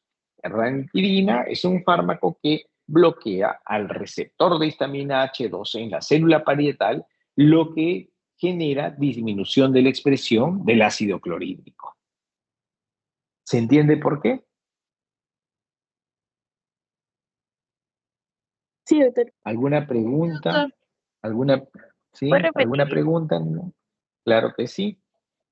Ranitidina, cimetidina, nisatidina, famotidina son fármacos antihistamínicos H2 que regulan la expresión del ácido clorhídrico por bloqueo del receptor de histamina H2 en la célula parietal. El bloqueo del receptor H2 en la célula parietal condiciona disminución de la expresión del ácido. ¿Más claro? sí, doctor. Sí, doctor. Muy bien. Perfecto. Esos son entonces los antihistamínicos H2, bastante seguros, bastante selectivos, con reacciones adversas poco de muy baja incidencia, ¿no? Lo que se ha visto es que puede generar secreción ácida de rebote, puede producir de repente indigestión. ¿Por qué? Porque como disminuye el ácido, disminuye, por supuesto, la activación de los simógenos y eso puede dar respuestas, pues claro que sí. ¿Qué más podemos generar? Podemos generar, en algunos casos hay estudios de desorientación, genera desorientación, confusión, hostilidad en pacientes hospitalizados. Pero los pacientes hospitalizados siempre llegan a tener esos sentimientos lívidos, ¿no? Entonces, no se puede determinar completamente que sea por este antihistamínico H2. Ahora, ¿por qué decimos que es un medicamento bastante específico? Porque el receptor H2 se privilegia en la célula parietal, no en otro tejido. Entonces, potencialmente la acción es muy selectiva, muy específica. ¿Ok? Receptor H2 no hay en otra célula que no sea parietal. Entonces, la oportunidad que tengan esos antihistamínicos de generar otras respuestas disminuye drásticamente. ¿Se ha entendido, por favor? Sí, doctor. Perfecto. Otro grupo, y el de mayor significancia quizá, por eficacia ¿no? Van a ser los inhibidores de la bomba de protones. Y en la inhibición de la bomba de protones tenemos al fármaco más representativo, que no es el único. Ahí tenemos al omeprazol. Ok, también está el pantoprazol, lansoprazol, esomeprazol y más, ¿no? Y más, pero estos son los más significativos. No sé por qué más el checo, pero estos son inhibidores de la bomba de protones. Y según la referencia nos indica que es una inhibición irreversible. Eso quiere decir que para que la célula vuelva a formar bomba de protones y la promoción del ácido nuevamente aumente, va a tomar más tiempo, ¿no? Va a tomar más tiempo porque se tiene que estimular a la formación de nuevas bombas de protones. Por eso es de que si comparamos en eficacia la respuesta del antihistamínico H2 frente a un inhibidor de bomba de protones, siempre el IEP tiene mayor eficacia, pues, ¿no? Mayor eficacia, mayor potencia también, es una inhibición irreversible. Recordemos eso. Entonces, vamos a tener mayor oportunidad de inhibir o disminuir la secreción del ácido clorhídrico, ya con los inhibidores de la bomba de protones. Medicamentos muy seguros, muy selectivos. ¿Por qué selectivos? Porque bombas de protones solamente hay en célula parietal, entonces su oportunidad de bloquear farmacodinámicamente a otro sistema proteico va a ser mucho menor, ¿no? Reacciones adversas asociadas a omeprazol, igualito, ¿no? Indigestión, porque disminuye la activación de los simógenos. Puede haber disminución de la inmunidad también. Cuando disminuye el ácido, habíamos dicho que el ácido clorhídrico cumplía una función inmunoprotectora. En este caso se puede perder o puede disminuir, aunque no se pierda totalmente. Recuerden que no del todo va a haber aclorhidria, ¿no? O sea, no es que no vamos a producir ácido, no, sí vamos a producir ácido, pero en menos grado. No podemos tampoco intervenir a todas las bombas de protones, pues nos dejarían sin ácido y eso sí podría ser totalmente perjudicial, porque podríamos llevar al paciente a una alcalosis metabólica. El ácido también regula pH, entonces no es que se va del todo el ácido, pero sí disminuye significativamente, ¿ok? Tratando de mantener el equilibrio, pues tratando de mantener el equilibrio del que hablábamos al inicio. Esos son los inhibidores de bomba de protones. ¿Qué otra reacción adversa puede generar? Hay estudios que indican que puede condicionar osteoporosis, hay estudios que condicionan o asocian el uso de estos inhibidores de bomba de protones en adultos mayores con demencia senil o que progrese la disminución de esta retención, atención, memoria que se ve condicionada en el cuadro de demencia senil, disminuye la absorción de vitamina B12, también es bueno que lo tengamos en cuenta, disminuye la absorción de vitamina B12, el uso de estos medicamentos. Entonces tiene también sus complicaciones no muy vistas, ¿no? No muy desarrolladas, pero el uso prolongado podría condicionar esta respuesta. Ahora recordemos que el problema de gastritis es una condición crónica, pues no es una... también puede haber un despertar agudo que se puede controlar rápidamente, pero ya si la evolución ha aumentado, ¿no? Si ya ha evolucionado el problema, podríamos estar en una condición de úlceras o condiciones mucho más severas que sí requiera pues un uso más prolongado de estos medicamentos. ¿Estamos bien? ¿Alguna pregunta hasta aquí? No hay muchas preguntas. Muy bien. Y luego vamos a hablar, lo borré al receptor. Lo borré al receptor. Quiero hablar del receptor M3 porque, uy, qué feo me salió. Porque es un receptor que antiguamente se usaba mucho para el bloqueo. En la actualidad no tanto, por eso los anticolinérgicos son medicamentos menos utilizados en este cuadro, porque recuerden que el receptor M3 se encuentra ampliamente distribuido. Entonces, ¿podemos bloquear el receptor M3? Sí. ¿Se puede bloquear con fármacos? Sí. ¿Cómo se llaman los fármacos que bloquean el M3? Anticolinérgicos, ¿no? Anticolinérgicos. Pero no se utilizan mucho porque, como les vuelvo a repetir, la oportunidad de bloquear a otros M3 aumenta y esto puede condicionar pues una respuesta adversa, ¿no? Entonces vamos a ponerlos aquí. Anticolinérgicos. Anticolinérgicos. ¿Quiénes son anticolinérgicos? Vamos a escribirlos, ¿ya? Telencepina. Telencepina, ¿no? Muy bien. Telencepina y la pirencepina. Estos van a ser anticolinérgicos, pero como vuelvo a repetir, actualmente no se utilizan mucho porque los antihistamínicos H2 y los IBP son mucho más selectivos, ¿no? Y dirán, ¿por qué son selectivos, profesor? Porque ya les he dicho que el receptor de histamina H2 y bomba de protones y solamente hay en célula parietal. Entonces, generar eventos colaterales disminuye. Sin embargo, en M3 tenemos pues ampliamente distribuidos, ¿no? Sistema glandular, músculo liso. Entonces podemos tener respuestas paralelas, ¿ok? Respuestas paralelas no deseadas. ¿Quedamos claros? ¿Preguntas? ¿Está claro? Doctor, anticolinérgicos es lo mismo que antimuscarínicos, ¿no? Sí, claro. Anticolinérgicos o antimuscarínicos es lo mismo. Claro, recuerda que con quien actúa es con el receptor M3. ¿Ya? Ok. Vamos a ver los neutralizantes, ¿ya?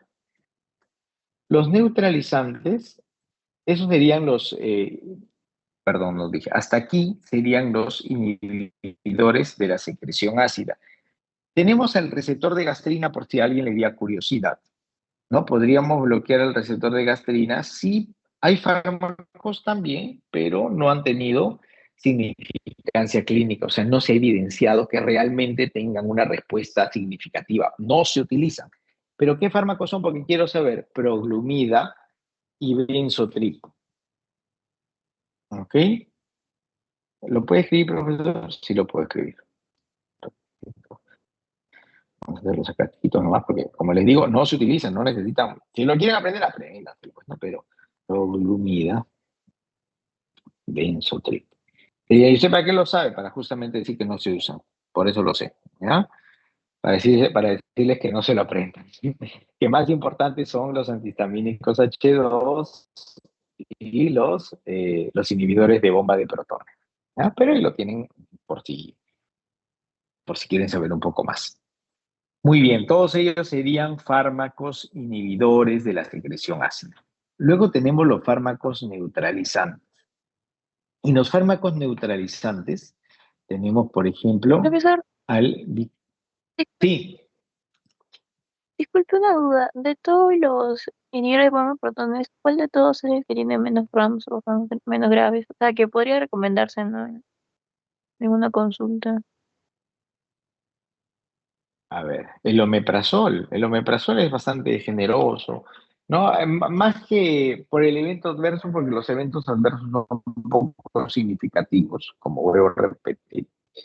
Viene un poco más ya por la potencia, la eficacia, ¿no? El omeprazol, digamos, es un medicamento efectivo, pero está también el pantoprazol, el lansoprazol, el esomeprazol, sin embargo, son más costosos, ¿no? Son mucho más costosos, ¿ah?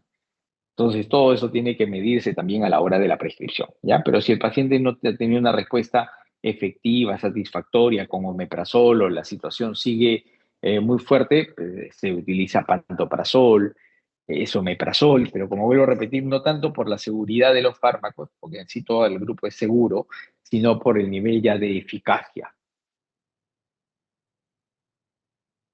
Ya, doctor, ¿Sí? gracias. Pero sáquense de la idea, por favor, de que le doy al paciente, olvídense, todavía ustedes no le van a dar, denle agua. Si quieren darle algo a su paciente, denle agua tibia. Ya saben, ¿para qué? Para diluir un poco el ácido. Si le quieren dar algo al paciente, denle algún emoliente, algún demulcente, avena, mucílagos. ¿Ya? Díganle, anda al gastroenterólogo que te prescribe, y ya tú cuando el gastroenterólogo le prescriba, tú le explicas, te ha dado esto, porque esto hace así, así. Ya, olviden todavía de qué le quieren dar al paciente. ¿Cómo hago para que se saquen esa idea? Ya, muy bien, neutralizantes. Entonces, tenemos, como les vuelvo a indicar, el bicarbonato de sodio. ¿Ok? Eso es bicarbonato de sodio. Tenemos al hidróxido de magnesio y tenemos al hidróxido de aluminio.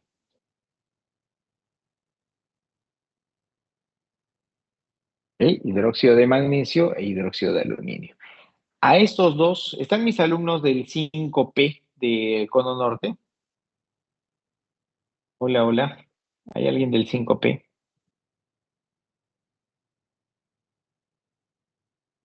Ah, miren, qué ociosos no están. Después me dicen, sí, sí, participamos, Magaldrato. Bueno, por si acaso, me olvidé de decirles que a esta asociación se le llama Magaldrato.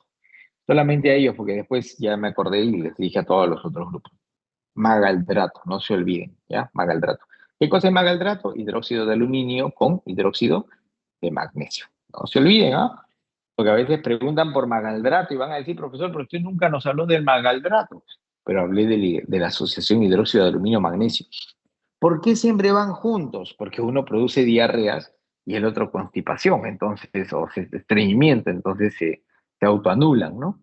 ¿Y de qué manera neutralizan? ¿A qué diana molecular o sobre qué diana molecular trabajan? En realidad son fármacos inespecíficos. ¿Qué significa? Que no tienen una diana molecular per se. No trabajan sobre una diana en especial, sino que la presencia del fármaco por reacción química hacen que el ácido clorhídrico se neutralice y que disminuya. Por ejemplo, en esta primera reacción, ¿qué formamos? Formamos cloruro de sodio. Yo sé que no les gusta mucho la química, pero esto nos va a servir para fundamentar un poquito, ¿no? Si ven, ya no hay ácido clorhídrico en el producto. ¿Qué formamos? CO2. CO2 como gas. Por eso el que toma bicarbonato de sodio luego está eructando, ¿no? ¿Por qué? Porque están formando CO2, pues el CO2 va a buscar cómo salir y pues saldrá por el eructo, bueno, ya buscará la forma de salir.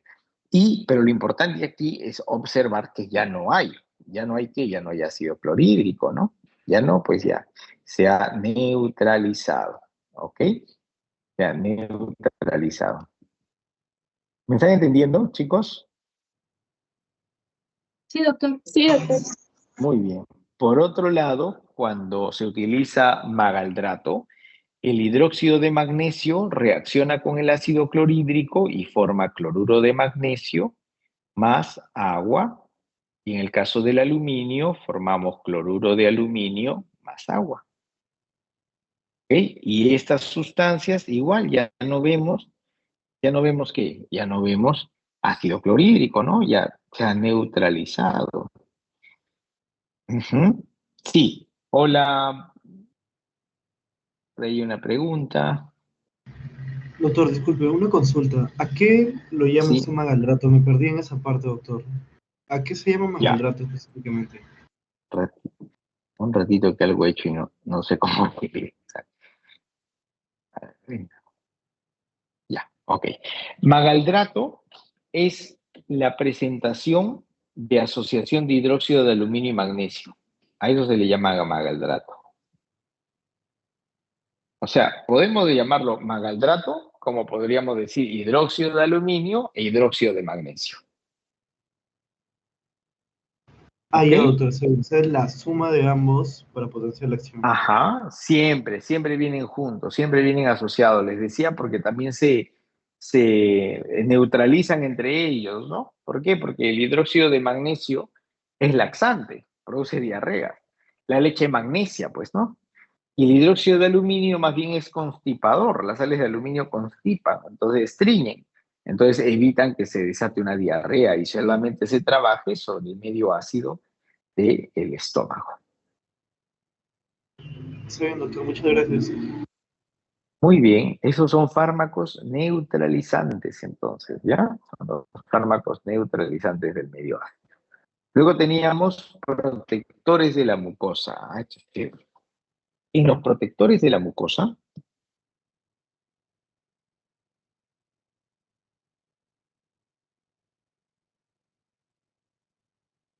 ¿no? En los protectores de la mucosa hay tres grupos, ¿ya? O tres fármacos, mejor dicho.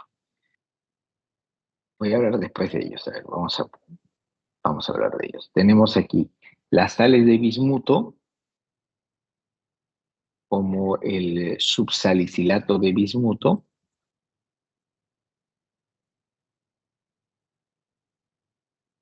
¿Ok? Está el sucralfato y los análogos de prostaglandina. Perfecto. ¿Qué es esto, profesor? Vamos a ver. Las sales de bismuto y el sucralfato, estos dos, ¿ya? O sea, el subsalicilato de bismuto y el sucralfato, son gomas, ¿ok? Gomas, mucílagos. ¿Qué significa? Que cuando tomamos estas suspensiones o masticamos estos comprimidos que contienen estas sustancias, se generan gomas con la saliva y cuando llegan a la mucosa, lo que van a hacer es lo siguiente. Quiero conseguir un color que se parezca. ¿Han escuchado ustedes del bismuto, del bismutol? Doctor, sí, Sí, en te este generan caso esas tigras. también, estos A tres ver. fármacos también son de acción inespecífica. Sí, en el caso de bismuto y sucralfato sí, pero los análogos de prostaglandinas no. No, sí, sí, en caso, yo hablaba de sales de bismuto y sucralfato, ellos sí son de acción inespecífica. De acción inespecífica, sí, porque no hay una diana molecular, no hay un receptor per se, ¿no? Entonces, ¿qué pasa con estos fármacos? Estas sustancias, por ser mucilaginosas, por ser gomosas, se adhieren a la mucosa, ¿ven? Se adhieren a la mucosa como si fuese un film, como si fuese un plástico. A eso se le llama capacidad reológica del medicamento. Y esta capacidad reológica protege a la zona dañada, a la zona lacerada, y evita que el ácido clorhídrico siga generando algún daño a nivel de mucosa, permitiendo su reparación. ¿Ok? ¿Estamos claros?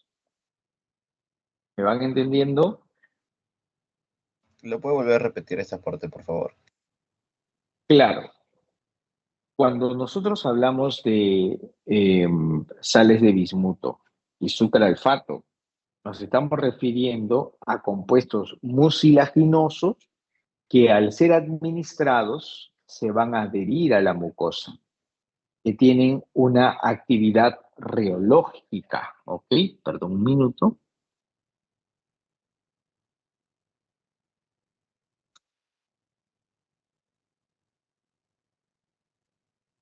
Muy bien. Entonces les decía que tiene una capacidad reológica, una actividad reológica, se adhiere como un film y esto permite que la mucosa nuevamente se regenere. ¿Por qué? Porque evita que el ácido clorhídrico genere daño sobre ella. ¿Estamos bien? ¿Hasta aquí estamos claros? ¿Hola? ¿Se fueron? Sí, doctor, está Sí, sí. claro. Sí, doctor, Sí. claro. Ok. Además, el bismuto tiene una actividad antimicrobiana. Por eso es de que se utiliza muy bien en diarreas del viajero, por ejemplo, ¿no? A veces salimos de viaje y por ahí nos da una diarrea por consumir algún producto. El bismuto tiene una leve actividad antimicrobiana y que le lo faculta a tener una acción importante en esta respuesta, ¿ya?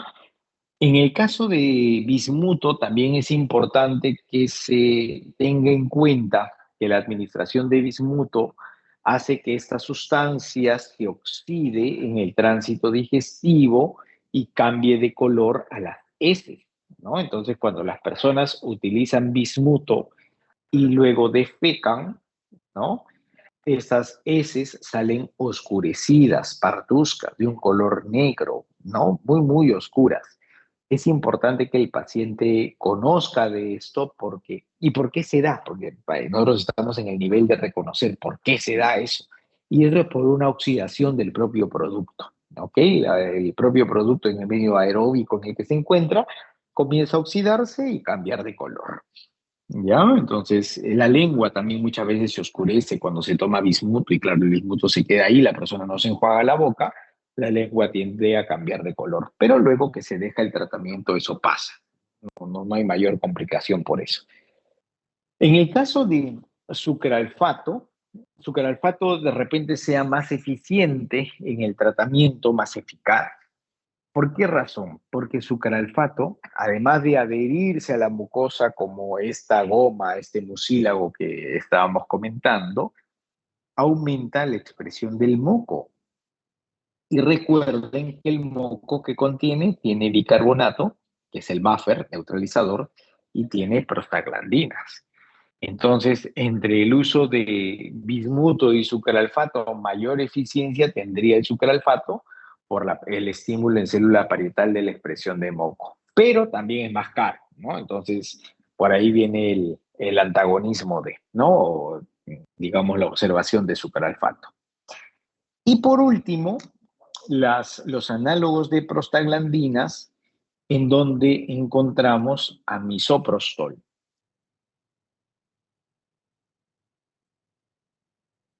¿Ya? Misoprostol es un análogo de prostaglandinas. Voy a tratar de cambiar de color. Vamos a ponerlo en rojito.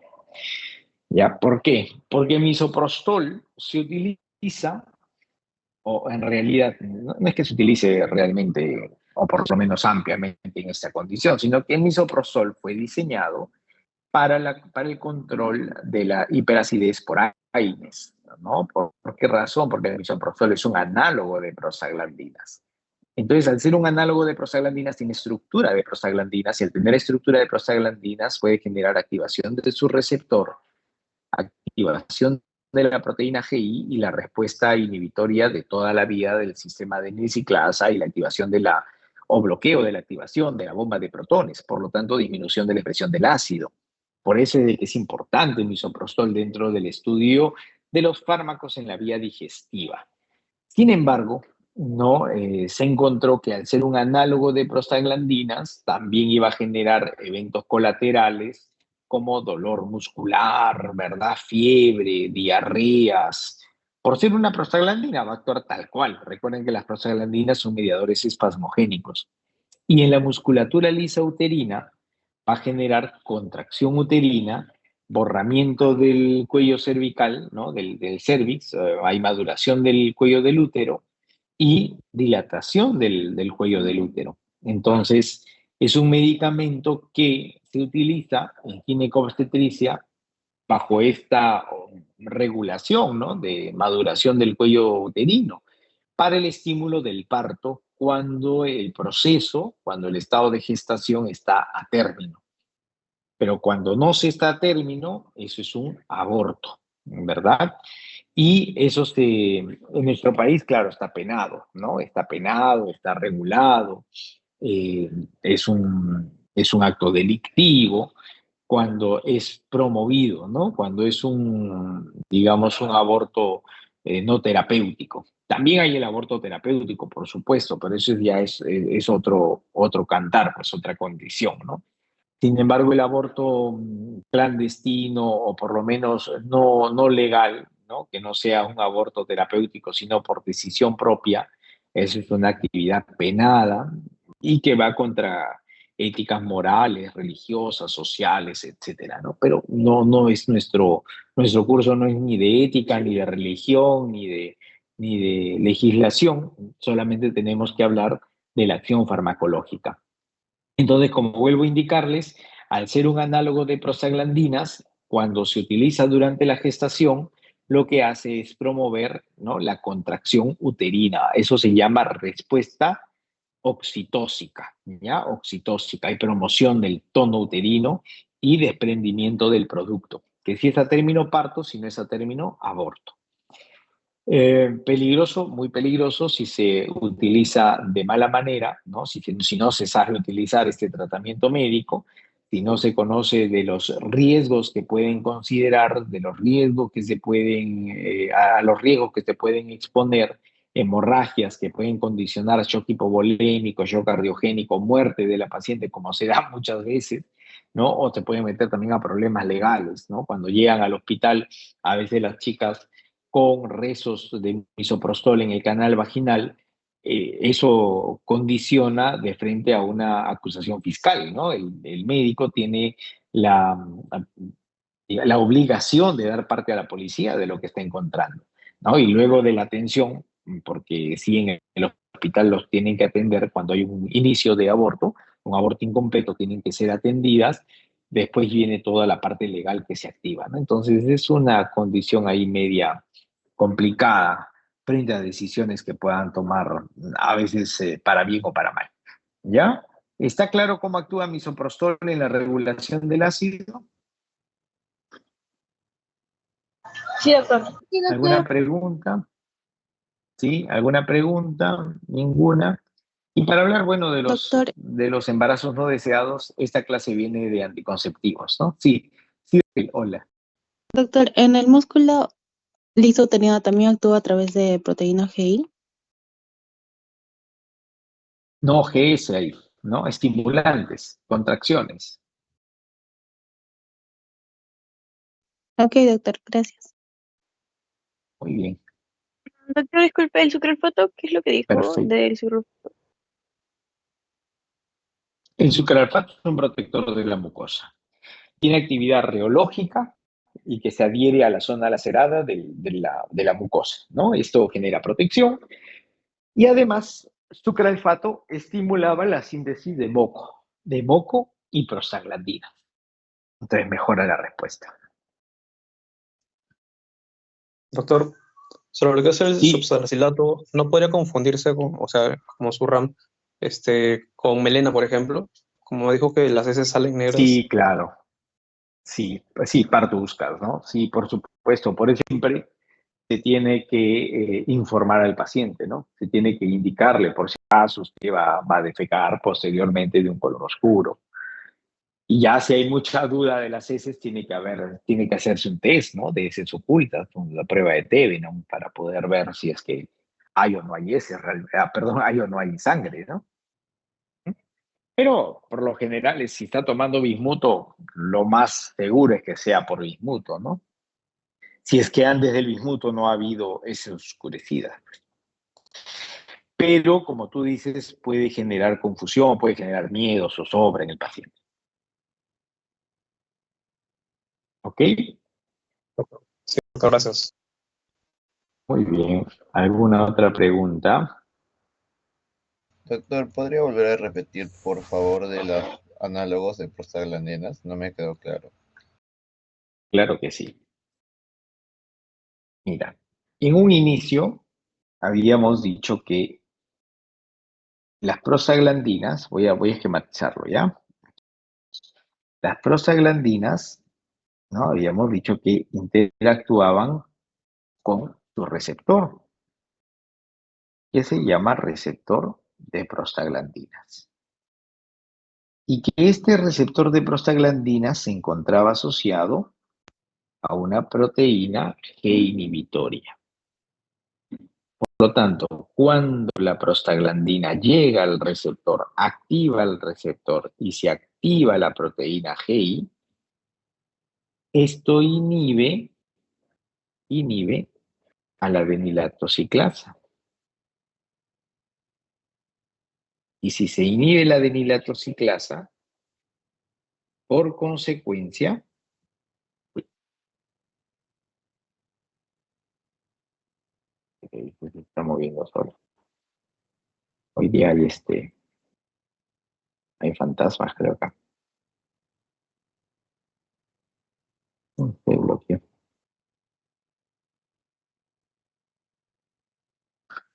Bueno, voy a tratar de seguir escribiendo. Entonces, si se inhibe la adenilatociclasa, okay, ya volvimos.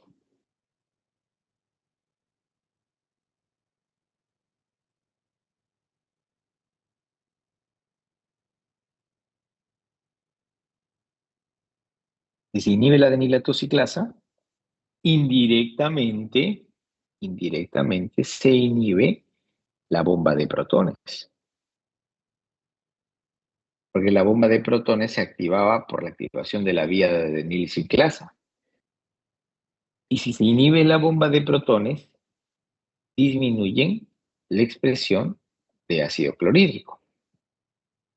Entonces, habíamos también descrito que si por alguna condición no hubiese prostaglandinas, el análogo de prostaglandinas que va a imitar a la estructura de la prostaglandina como el misoprostol, va a generar protección gástrica. ¿Y por qué gastroprotección? Porque como activa el receptor de prostaglandina, se activa la proteína GI, se inhibe la vía de adenilciclasa, se inhibe entonces indirectamente la bomba de protones y disminuye la promoción de ácido clorhídrico.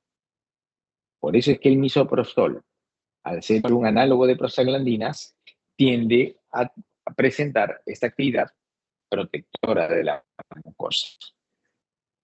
¿Se entendió? Sí, doctor, muchas gracias. Perfecto. Denme 3 segundos, por favor.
Ok, fíjense, cuando nosotros hablamos de Helicobacter pylori, ¿me escuchan, no?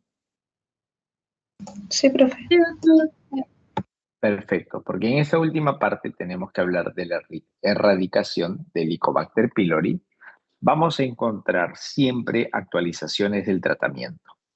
Recuerden que el Helicobacter pylori es una bacteria gram negativa, una espiroqueta gram negativa, y como tal requiere atención a nivel de antibióticos. Nosotros todavía en 2 semanas recién vamos a empezar el estudio fáctico de los antibióticos, pero por ahora nos conviene ir de todas maneras teniendo una observación al respecto.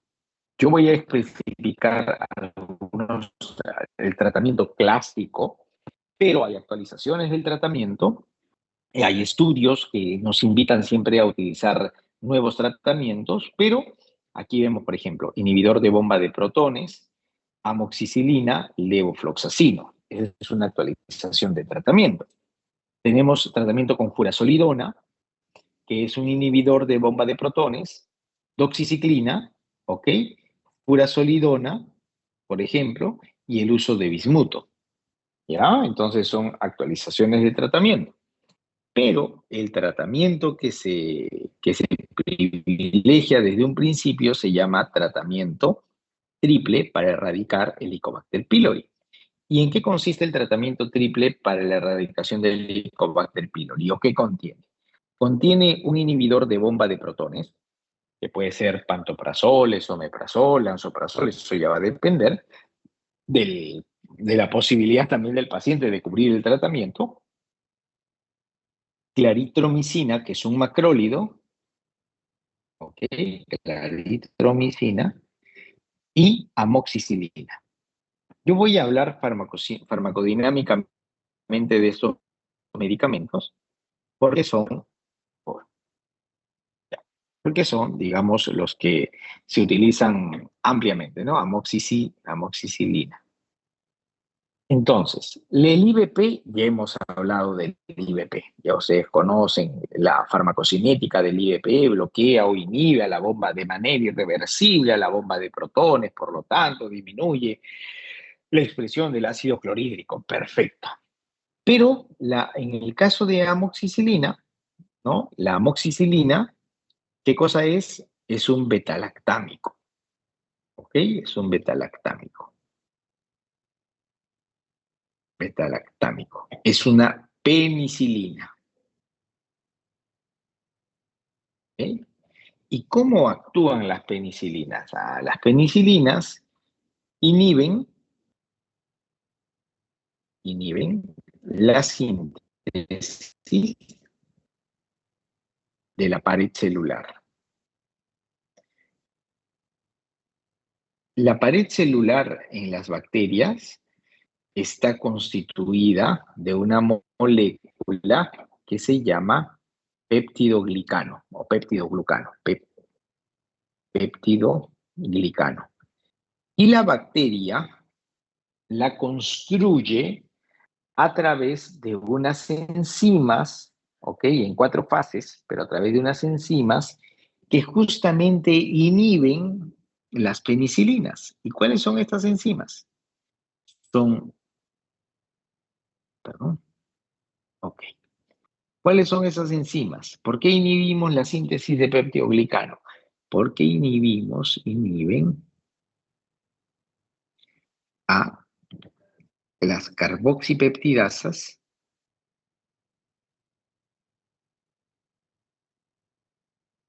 y a las transpeptidasas.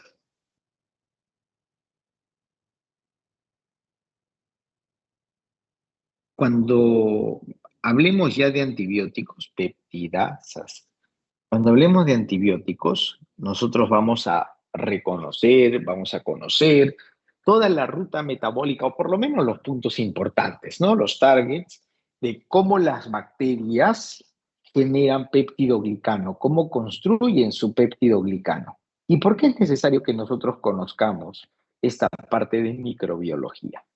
Porque la pared celular es una estructura subcelular que le da independencia. El peptidoglicano le da protección a la bacteria. Y se construye utilizando distintas enzimas, entre ellas estas carboxipeptidasas y transpeptidasas, que también son conocidas por sus siglas en inglés de PBP, o proteínas ligadoras de penicilina. Y es ahí donde actúan las penicilinas, ¿no? Como la amoxicilina, la ampicilina, la penicilina G, cualquiera de ellas, pero en este caso el Helicobacter tiene susceptibilidad a ampicilina. Entonces, cuando se inhiben estas enzimas, la bacteria se queda sin posibilidad de construir peptidoglicano.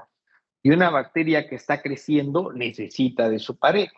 Una bacteria que envejece necesita subsanar la pared que se destruye por el proceso de involución o de envejecimiento. Entonces, es importante que nosotros entendamos que al uso de amoxicilina dejamos a la bacteria sin capacidad de promover, de producir, de sintetizar peptidoglicano. Por lo tanto, se destina a morir, pues ya no tiene esa protección, ya no tiene esa estructura que le dé individualidad y la bacteria se muere. ¿Ok? La bacteria se muere. Por otro lado, la claritromicina es un macrólido. ¿Ok? Es un macrólido. Y como macrólido, ¿qué hace? Inhibe la síntesis de proteínas. Esto es importante y letal en la bacteria, por supuesto. ¿Por qué razón? Porque si inhibimos a las proteínas, la bacteria se queda sin la capacidad de tener estructuras celulares.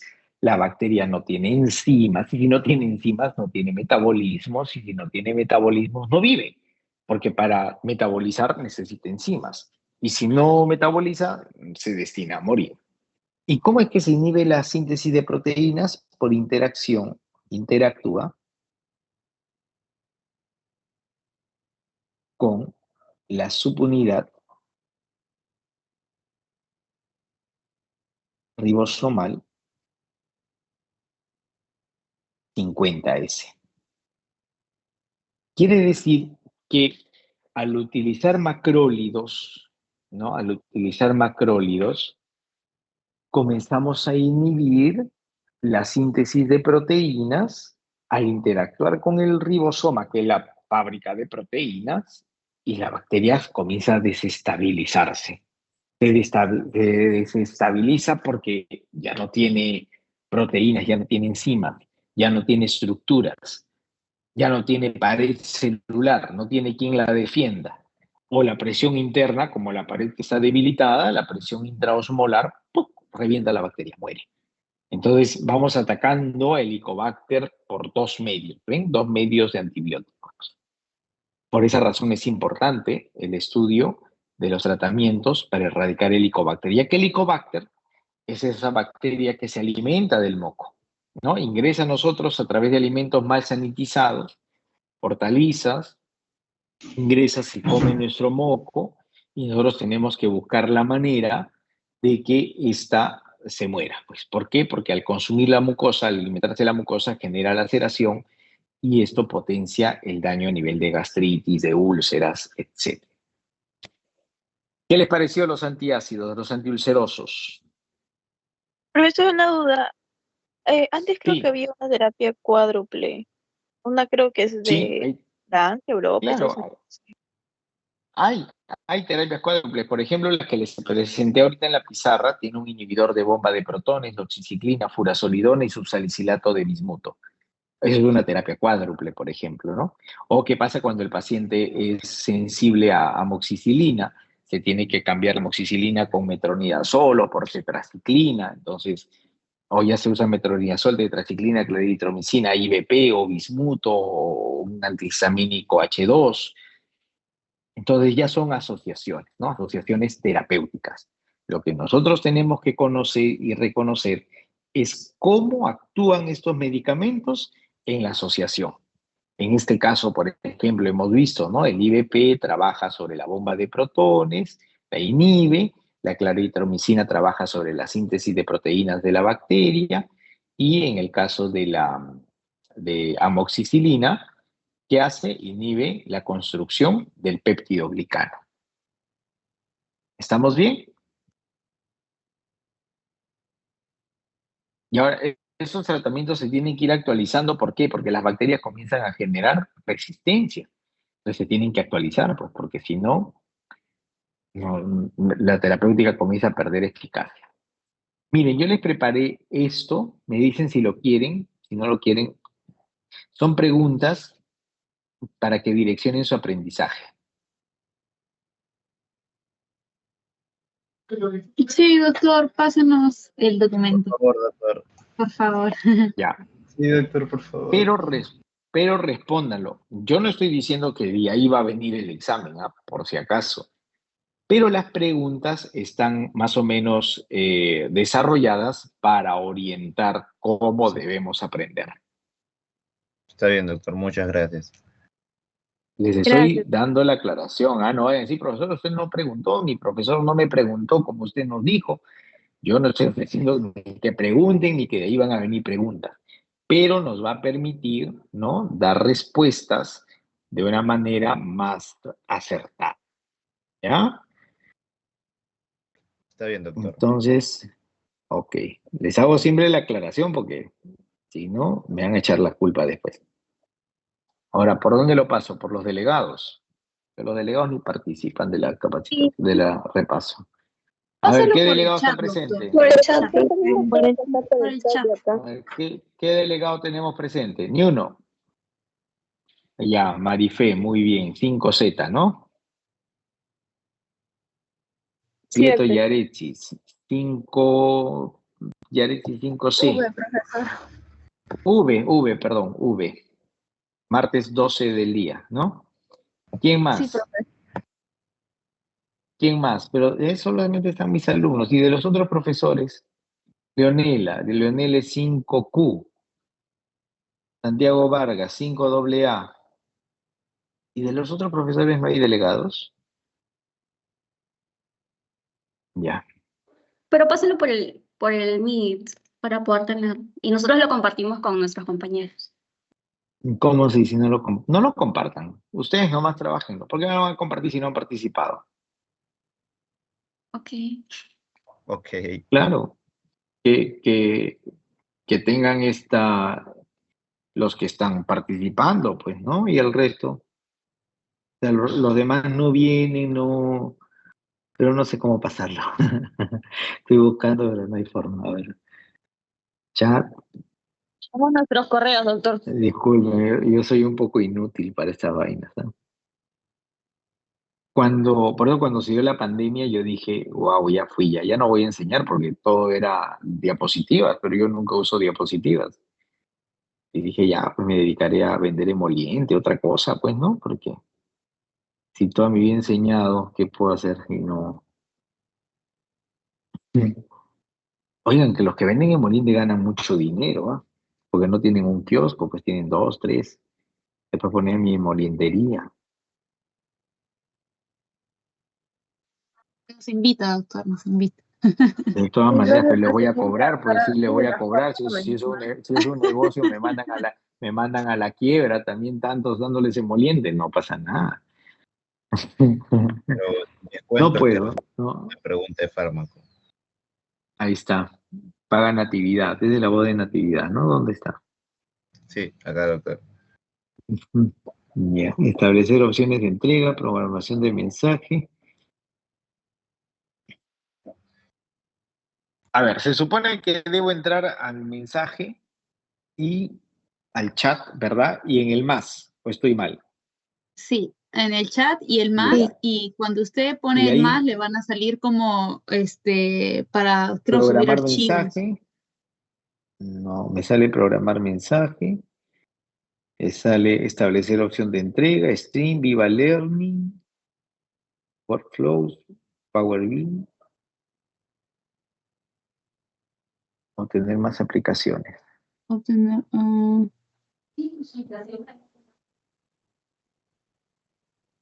Ya fue. Ya pues, ni modo, yo tuve la intención de pasárselos.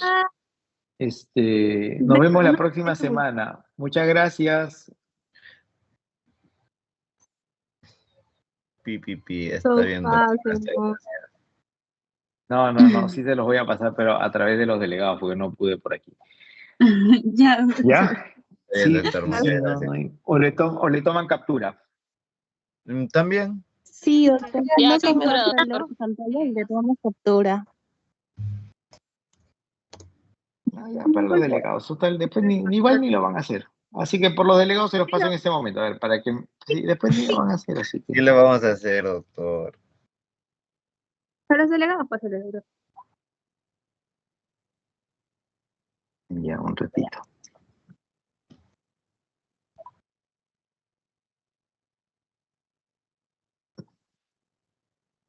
A ver, delegados, ¿dónde están delegados? Delegados.